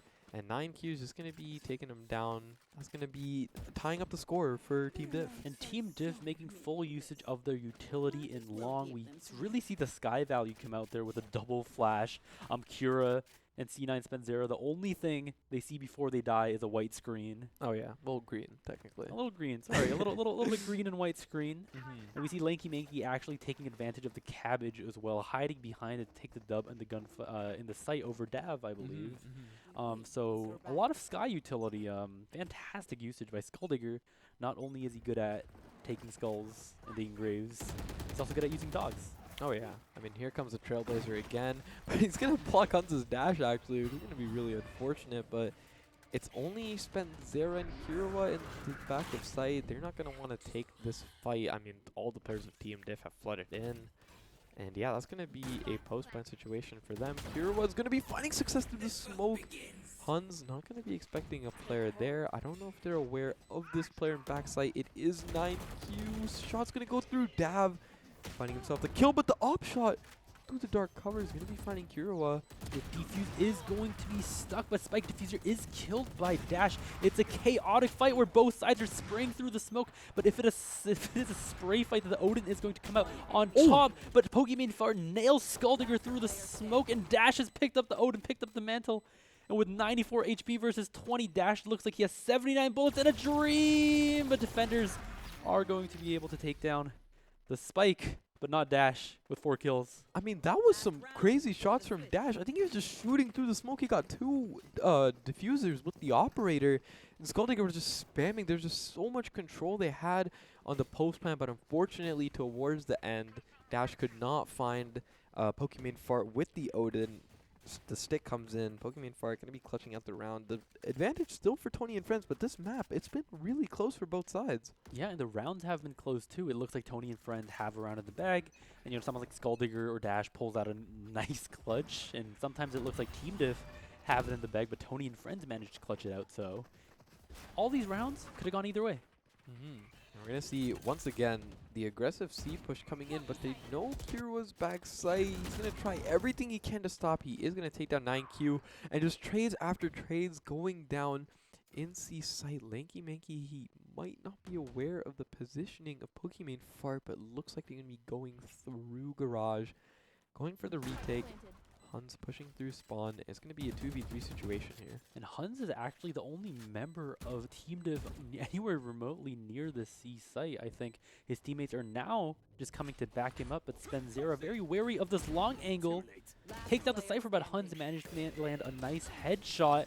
4 for Huns. What a nasty, nasty man. I mean, he just peeks out, gets the head, and you know what? He goes for more, and that's going to be 4 on the round for Huns. He's really starting to get his footing back as we see him climb from the bottom. Maybe he's going to get himself up to the top of the leaderboard, and that's just the attack side, you know, that aggression that we've seen from Team Diff. They come in with the Jet Dash, they come in with the Reyna blind, and it's really hard for Tony and friends to play around that. We saw Kira fighting for his life back sight against all the utility. Was able to get one, but it wasn't enough.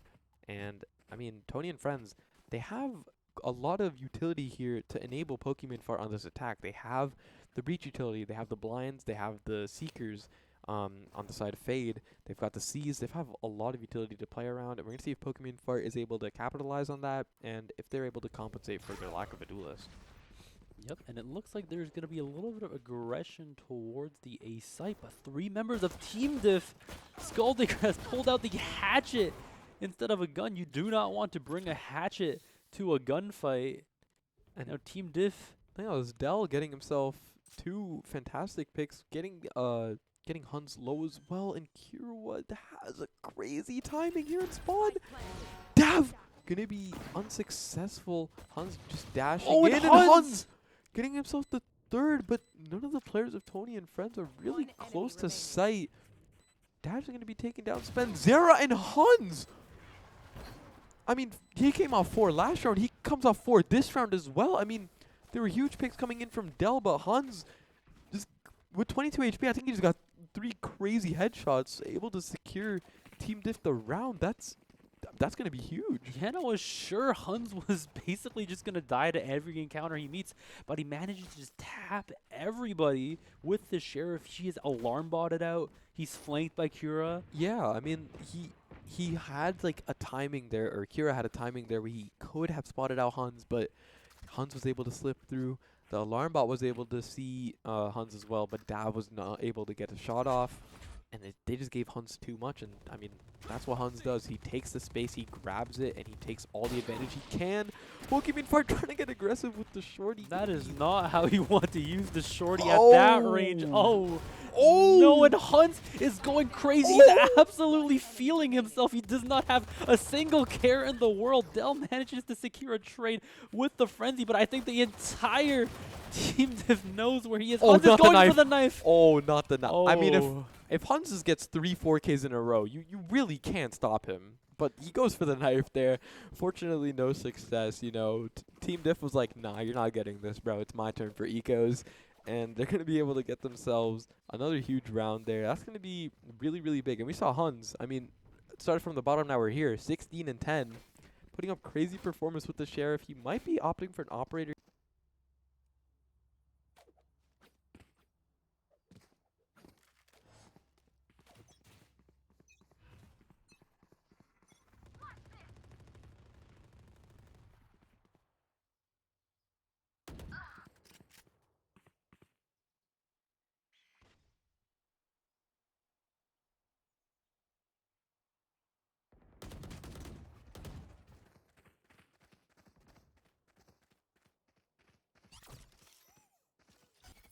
Tony and friends. The Bucky. 9Q unfortunately is not able to get any value with the Bucky. Pokemon Fart going to be taking him down.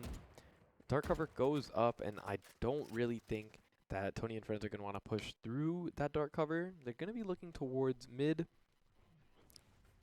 Spenzera. All of B is empty here. They might capitalize on it, clearing backside, looking for a player C-Link, but no one's going to be spotted. Spike is going to go down. And Dash going to be taking down Dell. I think that was from the flank. Skulldigger looking for a pick. Spenzera Gets taken down from the spray from the Ares. Kirawa quick to trade that, and it's all up to Dash. He has the Vandal now, but it's a 3v1 situation. Things are just looking very, very difficult. Oh, and Dash, nice headshot onto Dav while he's getting shot through the wall. Pokemon Fart is taking that upper position, but it looks like Tony and friends are going to play together. True to their name, Dash channeling a 2-inch teleport to intimidate the enemy. I think they're trying to fake going up there, but the players of Tony and Friends are too aware. He is able to take down Pokemon Fart. The eye is going to be spotting him. Oh, gets the fourth. Does he have time for the defuse? And it's going to be close, but no.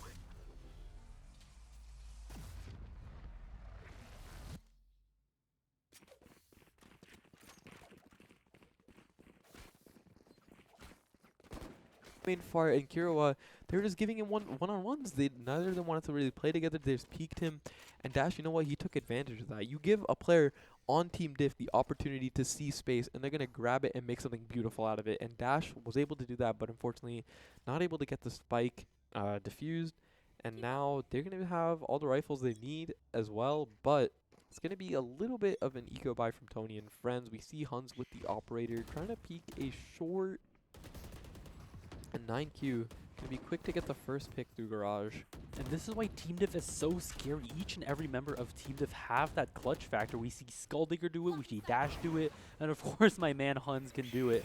And Pokemon Fart is running into backside with the judge saying, screw your clutch factor, I'm going to judge you.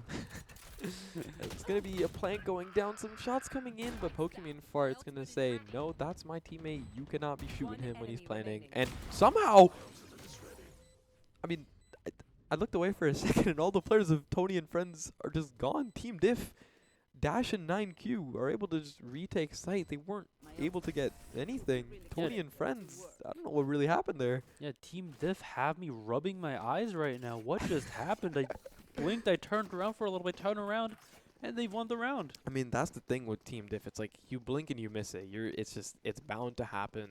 Dash, he's putting up insane numbers here. I mean, 19 and 9 on this Omen. He got the 4K last round. I think, he got the 4K the 2 rounds before. Last round, I think he was able to get himself 2, maybe 3.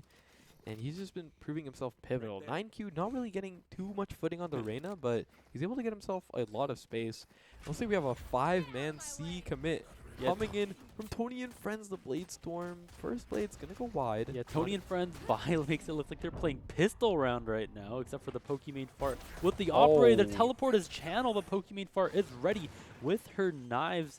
Site is secured with Ghosts and Frenzies and Classics and whatnot, and Kira with the stolen Vandal will manage to get out of their lanky-manky. Nice shot onto Spenzera. That's going to be huge if they want to have any chance at a retake.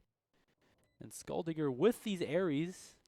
I don't know if Lanky Manky is really aware of this flank from Kira. The spray coming through. Pokemon Fart brought down to just 1 HP. Lockdown is committed for the attackers. Pokemon Fart going to be able to find one. Lanky Manky gets himself one, but it's not enough. Dell takes him down with the Ghost, gets himself the operator, and Tony and Friends, they found their footing again. 8 to 9. I mean, this map is just so close. It's just so many rounds being juggled back and forth, back and forth. I mean, this game could still go any way. And that round was entirely on the back of Pokemon Fart. If you looked at their buys, it looked like they were playing pistol round. They had Ghosts and Frenzies and Classics, and Pokemon Fart was the only one who had a chance with her Gent Knives. But her first kill onto Omen allows Kira to steal a rifle and get trades back. And they managed to secure the site with just pistols. And now, Tony and Friends really have a good fighting chance at this next round as well. Look at Skulldigger playing up close with the shorty. Dav going to be punishing the 2 players in Garage. Going for a push, not going to find any success. I don't know if Skulldigger is going to be able to get anything with the shorty. Spenzera quick to take him down. I think Kirawa is also aware. I mean, Tony and Friends, they put on their thinking caps. They're so aware of this round. They just know what's about to happen. I mean, look at Kirawa. Maybe he's able to find success, but no. Kirawa is going to be taking down Dash. That's going to be a flawless round from Tony and Friends, and that's going to be tying up the score once again. Yeah, Team Diff attempting the fabled pistol round buy strategy.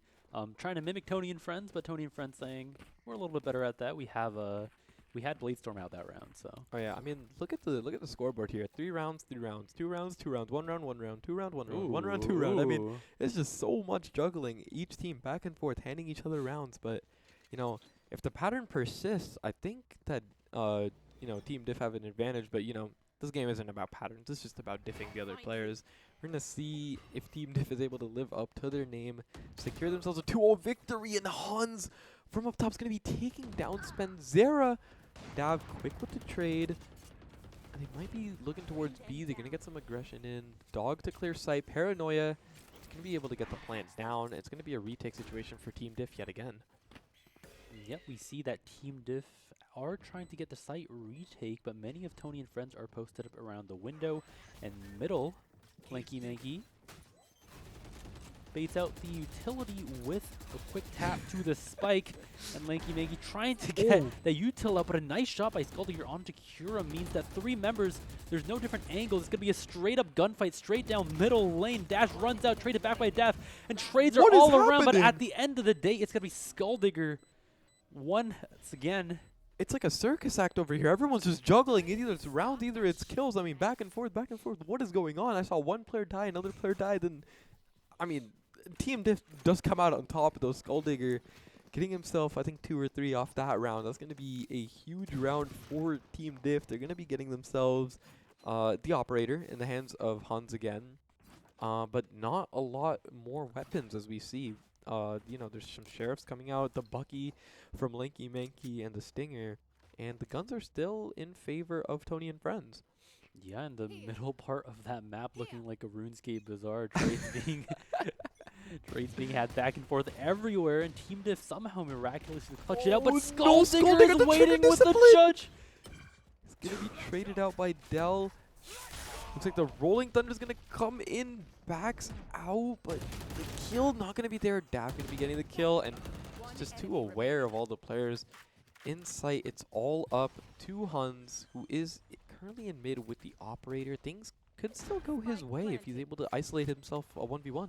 Yep, and Tony and friends always following the CYC principle, the check your corners principle, but Huns is following the JST principle, the just shoot them principle. Is trying to perform the same thing on Dal the teleport. They know exactly where each other is, and Huns, no. the headshot monster. That's going to be a heartbreak. I mean, Tony and friends, they just have to play together, not isolate any fights, but I see it's Spenzera was caught alone on site. Huns just, you know, once again, Team Diff, they see a place where they can get an advantage. They take that advantage and they don't give it back. And Team Diff, I mean Huns, goes in, gets one pick with the operator, knows the second player is long, goes in, and just aggression. And then I don't think Dell was just able to do anything in that position. And they're going to get themselves a really big score here. Once again, 2 rounds traded, 2 rounds traded. And, you know, maybe Tony and friends want to give them, get another 2 rounds, set this to 11-11, maybe bring this to an overtime. Who knows? But we put this into a machine learning model, and it'll tell us that these next rounds should be Tony and friends according to the trends. But Huns is not. Oh, but the dog takes the op shot, but the dash comes in. The shorty is able to find one. What is happening? I don't even know. There's a shots going up. Blade Storm's going wide. Lanky Manky gets one. Huns using his 2 legs and just walking out of there. Everything, all the shots are going wide. Where the heck did Skulldugger come from? Kura locked in a gunfight. Skulldugger is fighting 2 by himself, but the backup has arrived from long as well. Huns with the operator. Is she able to get 3? Lanky Manky is diving in with a knife out. Spenzera is tapping the corner. 6 bullets with the classic. He does not want to reload. It's going to be a 1v1. Pulls out the window, no ammunition left. That's going to be a critical misplay. And Team Diff, they're going to bring this to match point. I mean, Spenzera, he really tried to do everything he can there. I think if he just stuck to the classic, he maybe had a chance. But the Vandal, no ammunition left. And, you know, Dash is just going to punish that, peek out, get the kill. Things are just looking really, really tough here. Tony and friends, if they want to survive, if they want a chance at this Golden Goose Championship, they're going to have to win these last 3 rounds. Yep, and they do have the means to win it. They do have the lockdown and do have the Nightfall. Team Diff not slacking as well. They do have some ultimates as well. 9Q is going to be playing this close angle. Going to be spotted out, but 9Q has the knife out. Luckily, 9Q is traded out. Kira Nightfall comes down. Skulldigger once again on the flank. Where the heck did he keep coming from? Oh, but I think Dell's aware. Dell is too aware, and he's going to be able to get the pick onto Skulldigger. He says, not against Skulldigger. You're not getting this flank. Huns is peeking in from heaven. He still has that operator in hand. Numbers still in favor of Tony and Friends, and Kira going to be finding himself too through spawn. And they are still here to stay unless Huns pulls off some crazy heroics. He's done it before, but this time I just don't think it's possible. Dell going to be getting the headshot with the spam through heaven. And Tony and Friends, they're still in this. They're definitely still in this, baby. And, you know, we see with the money on the side of Team Diff, if they don't get thrifty, Tony and Friends definitely have a very, very good shot of bringing this to 12-12 overtime. However, one thing you need to be aware of are there are 4 ultimates on the side of Team Div, so if they manage to steal a gun, get it onto the Reyna, get it onto the Empress activated Reyna, it could be GG if they just play their cards right. Yeah, and the Omen ultimate, we saw Dash TP into heaven that one round. He was able to get himself some value. Maybe he finds himself some more. But Tony and Friends, they have the means to win this round too still. They still have the lockdown available, the Rolling Thunder as well, and they have the TP of their own. So, I mean, things can still go any way here. Things are just so slow, and, you know, we don't know if any team really wants to take an aggressive pick. Look at Huns creeping in. They know he's there. Bring them down. I don't know, but You it should looks run. like the Killjoy lockdown is going to be committed towards A. Spenzera finds himself 2 in mid. I don't think they really expected Spenzera to still be in mid. Lanky Manky quick to get himself another. Kira retraining that out, and it looks like Tony and Friends, they have the player advantage here. Getting in a spike down. But remember the last time that 9Q and Dash were alive, but I think the dream is gone. Dav taking down 9Q as the last member of Team Div. Tony and Friends 11-12. And again, things are looking close. The pattern, it's fulfilling itself. Could Tony and Friends get this last round, bring us 2 in overtime? I'm not even playing this game, but my hands are shaking. The nerve these players must be feeling is absolutely crazy, but both teams playing aggressive, not letting the nerves get to them, still having these amazing aggressive plays. We see Skulldigger constantly going for those flanks, and we see Spenzera not afraid to initiate for his team. 4 ultimates again on the side of Team Div. They probably want to use it before they lose it. And we see Light Shield on the side of Team Diff. The Rolling Thunder is going to come in, but Dash is going to be delayed. Is he going to get himself any value? Skulldigger, he's caught in the smoke! But luckily, Spenzera still going to find him. Skulldigger's going to be taken down, and Tony and Friends are going to get this plant down. And Spenzera! That's huge! That's a big shot coming onto 9Q, and it looks like all the players of Team Diff are just falling apart. The Dash, just nothing. And Tony and Friends are going to bring us into an overtime here on map 2. Switching sides. I mean, they just took that round and just claimed it, put it in their bag, locked it up, put it in a safe, locked that safe up. That was the round that they needed, and that was the round they got. Yeah, and they look very, very confident. You know, like I mentioned, in an overtime, going into an overtime situation like that, it's going to be really stressful for both teams. But Tony and Friends really not afraid to pull the trigger and just run it straight on to C. Very, very rewarding. I think that was flawless. Yeah, that was a flawless. And, you know, they're coming into this overtime with a 3-round momentum. And, you know, Team Diff has been down. They've been losing. They lost these last 3 rounds. They're wondering what's going wrong. They got flawless last round. Their ego's in the dumps. Whether they're able to, you know, control that, you know, channel that into this overtime, bring it back, it's going to make all the difference here. And we see Pokimane Fart getting aggressive, but no. It's going to be mistimed. Dash is going to be taking down Pokimane Fart. And that's going to be the operator down as well. And I think they're just going to take this pick and leave because look towards C. There's no players left but 9Q and Skulldigger. They're pushed up, trying to grab themselves some space, clear the corners. No one there but Spenzera. Spenzera is the difference maker here. I think they know but where does he he is. spot now. Dash? Gonna get himself 1. Dash is down. That's gonna be smokes down on the side of Team Diff. But 9Q getting himself another, getting himself the second. He is Spenzera so gets the blind. blind. Hans dashes into a wall. And Spenzera's the catalyst. The Rolling Thunder's coming out. But he's taken out by Lanky Manky with the lurk. Dell, it's a 1v1 situation. Lanky Manky has to do everything he can. He fakes out the jump.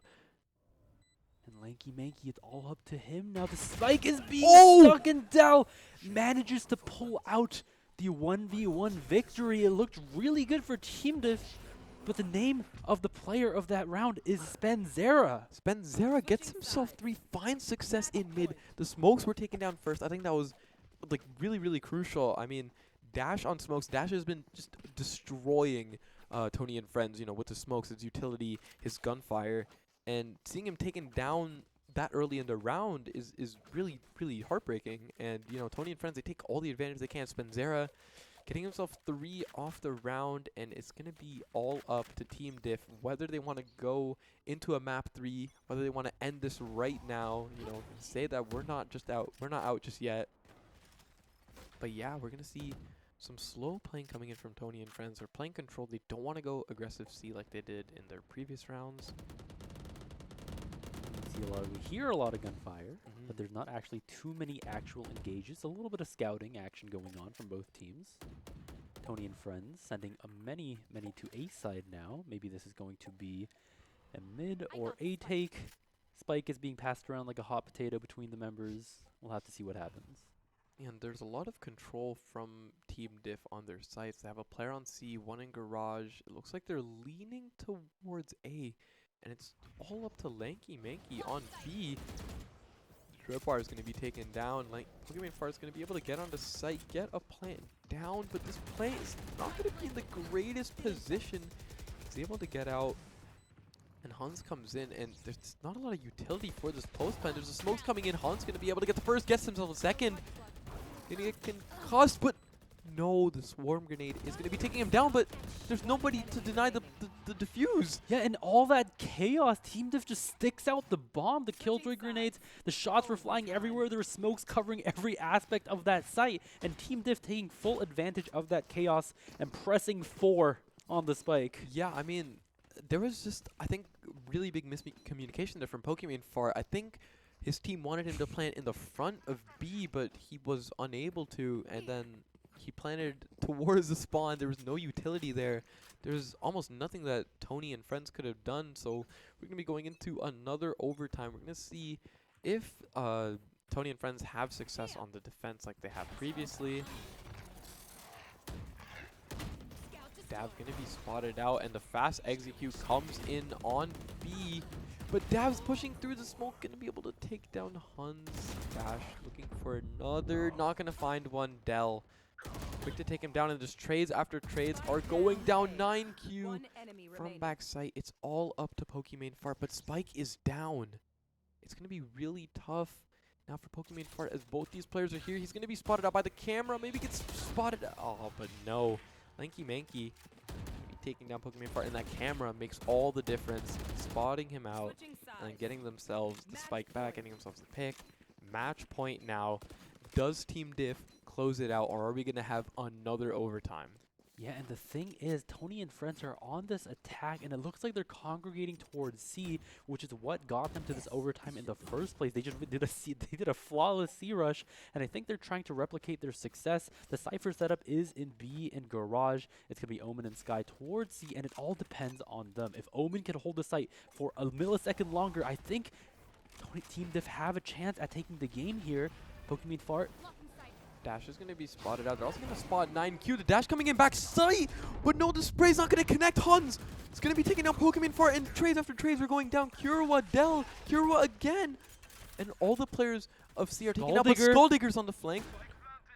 Are they aware of it? No, but the spray goes wide. What in the world just happened? No, Skulldigger's going to be hitting himself on the head for that. Oh, no.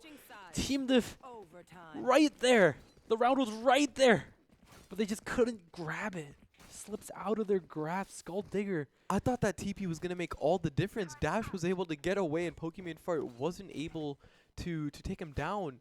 And then all the players from Team Diff just came in, but they just fell down one by one. Kurawa, I mean, he's proving himself in this match, getting himself crazy kills when Tony and friends need it the most. And once again, Spenzera, he's on the top. He's showing out this performance. But it's going to be heartbreaking retake situation. Yeah, and Hans has channeled the dash already, and it looks like Skulldigger clearing out some utility in Garage. And I think we have to count on Huns in Team Div because it's always been this Jet that has been the reliable anchor for Team Div that's always been able to frag them out. Looks like he's going to go for a cheeky B-side peek. Destroys the turret. The turret stood no chance. I mean, you know, he peeked out, smoked it, destroyed it. Sometimes you just gotta do all that for a turret. Right. Bop it, twist it, pull it. But once again, we see 3 players cooped up outside garage, and there's so much control on Tony and Friend's side. They don't want to get aggressive here, don't want to give any sort of advantage to either team. This is just looking so nerve-wracking for both sides. That dog looks pretty cool. Oh yeah, the way it just got that little like aura around it. Yeah, I never appreciate sometimes how cool the utilities are because Look at that Radiant buddy twirling around. You got one of those? 30 Please don't seconds ask left. but it looks like the execute is being channeled onto C. Psychura is waiting for 9Q. Trades are going all around. Skulldigger is running onto Spite Spinzera. Dash manages to get 2 headshots onto the members of Tony and Friends. And now Jet and Omen are scrambling to make it to C for this retake. Pokimane Fart channels the dash. I think she's ready to go in. Del is going to go towards the garage. Is Team Diff... Oh, nice paranoia onto 2 members. Oh, but he's Pokimane not aware of Fart, the player back no sight. idea. That dash is in backside, and Del, it's all up to him now. He has 2 teleports, 25 bullets, 150 HP, and a dream. It's going to be first challenge is Dash. And Dash, I mean, he just played absolutely crazy there around. Peeks backside, gets himself 2, and stays backside, gets himself another 2. And, you know, Pokimane Fart, you know, dashes straight into Dash. I mean, you know, he's waiting there. I don't think he was aware that there was going to be anyone backside. Because he was so confident he could get through the player's default. I think if he dashed, you know, towards logs rather than backside, the round might have gone differently Right, there. with the paranoia. With the paranoia. But once again, it's going to be Tony and Friends on the back foot. They're going to have to win this attack round again. Looks like they're going back to all reliable. With the blind coming in C, the aftershock coming in, and Pokimane Fart might not be able to get this entry here. Kirua is flushed out, but I don't know if Skulldigger knows. No! But Skulldigger gonna get himself 2. Trades going in. Dash gonna be trying to fight backside, and it's all up to Spinzera to keep his team in the game. No, he's not the gonna spray find goes wide. It success. is going to be Team Div taking the dub, taking the victory. They are our Golden Goose winners. And there you have it, folks. Team Diff. I mean, that was just a crazy performance. We had, what was it, 3-4 overtimes? I mean, you know, you got to hand it to Tony and Friends. They really put up a fight in that second map in Haven. You know, they had the C executes. They had the kills. They had everything they needed to win. But I think the real MVP in that last round was Skulldigger in Garage. Going to be finding himself 2. I'm actually unsure how he got 2. He got the first from Garage, and I think Kirua tried to peek after, was unable to find success, and it was all up to Spinzera, left alone in the corner, was unable to find any success with the spray. I mean, that you got to hand it to Team Diff. They really showed up in this tournament and told everyone why they're named the way they're named, because they team diffed everyone. And Yeah. that's why they're our Golden Goose champions. Yeah, that was a tremendously close game. It was both teams were really giving each other a really big run for their money. There was a crazy anime rivalry. There was Naruto Sasuke, there's TSM Cloud9, Oh yeah. there's Team Diff and Tony and Friends. Oh yeah. But unfortunately this time for Tony and Friends, Team Diff is going to pull out ahead after a grueling overtime battle. We hope you all enjoyed this Golden Goose Valorant Championships. Stay tuned for more events to come. Once again, my name is Ronick. I'm Puffball. Quick thank you to all my production staff making this event possible. Thank you to all the teams for coming out. And thank you everyone tuning in today for being an amazing viewer. And we're going to have a lot more events in the future for UW Esports. So please stay tuned for that. Signing out. Goodbye, everyone.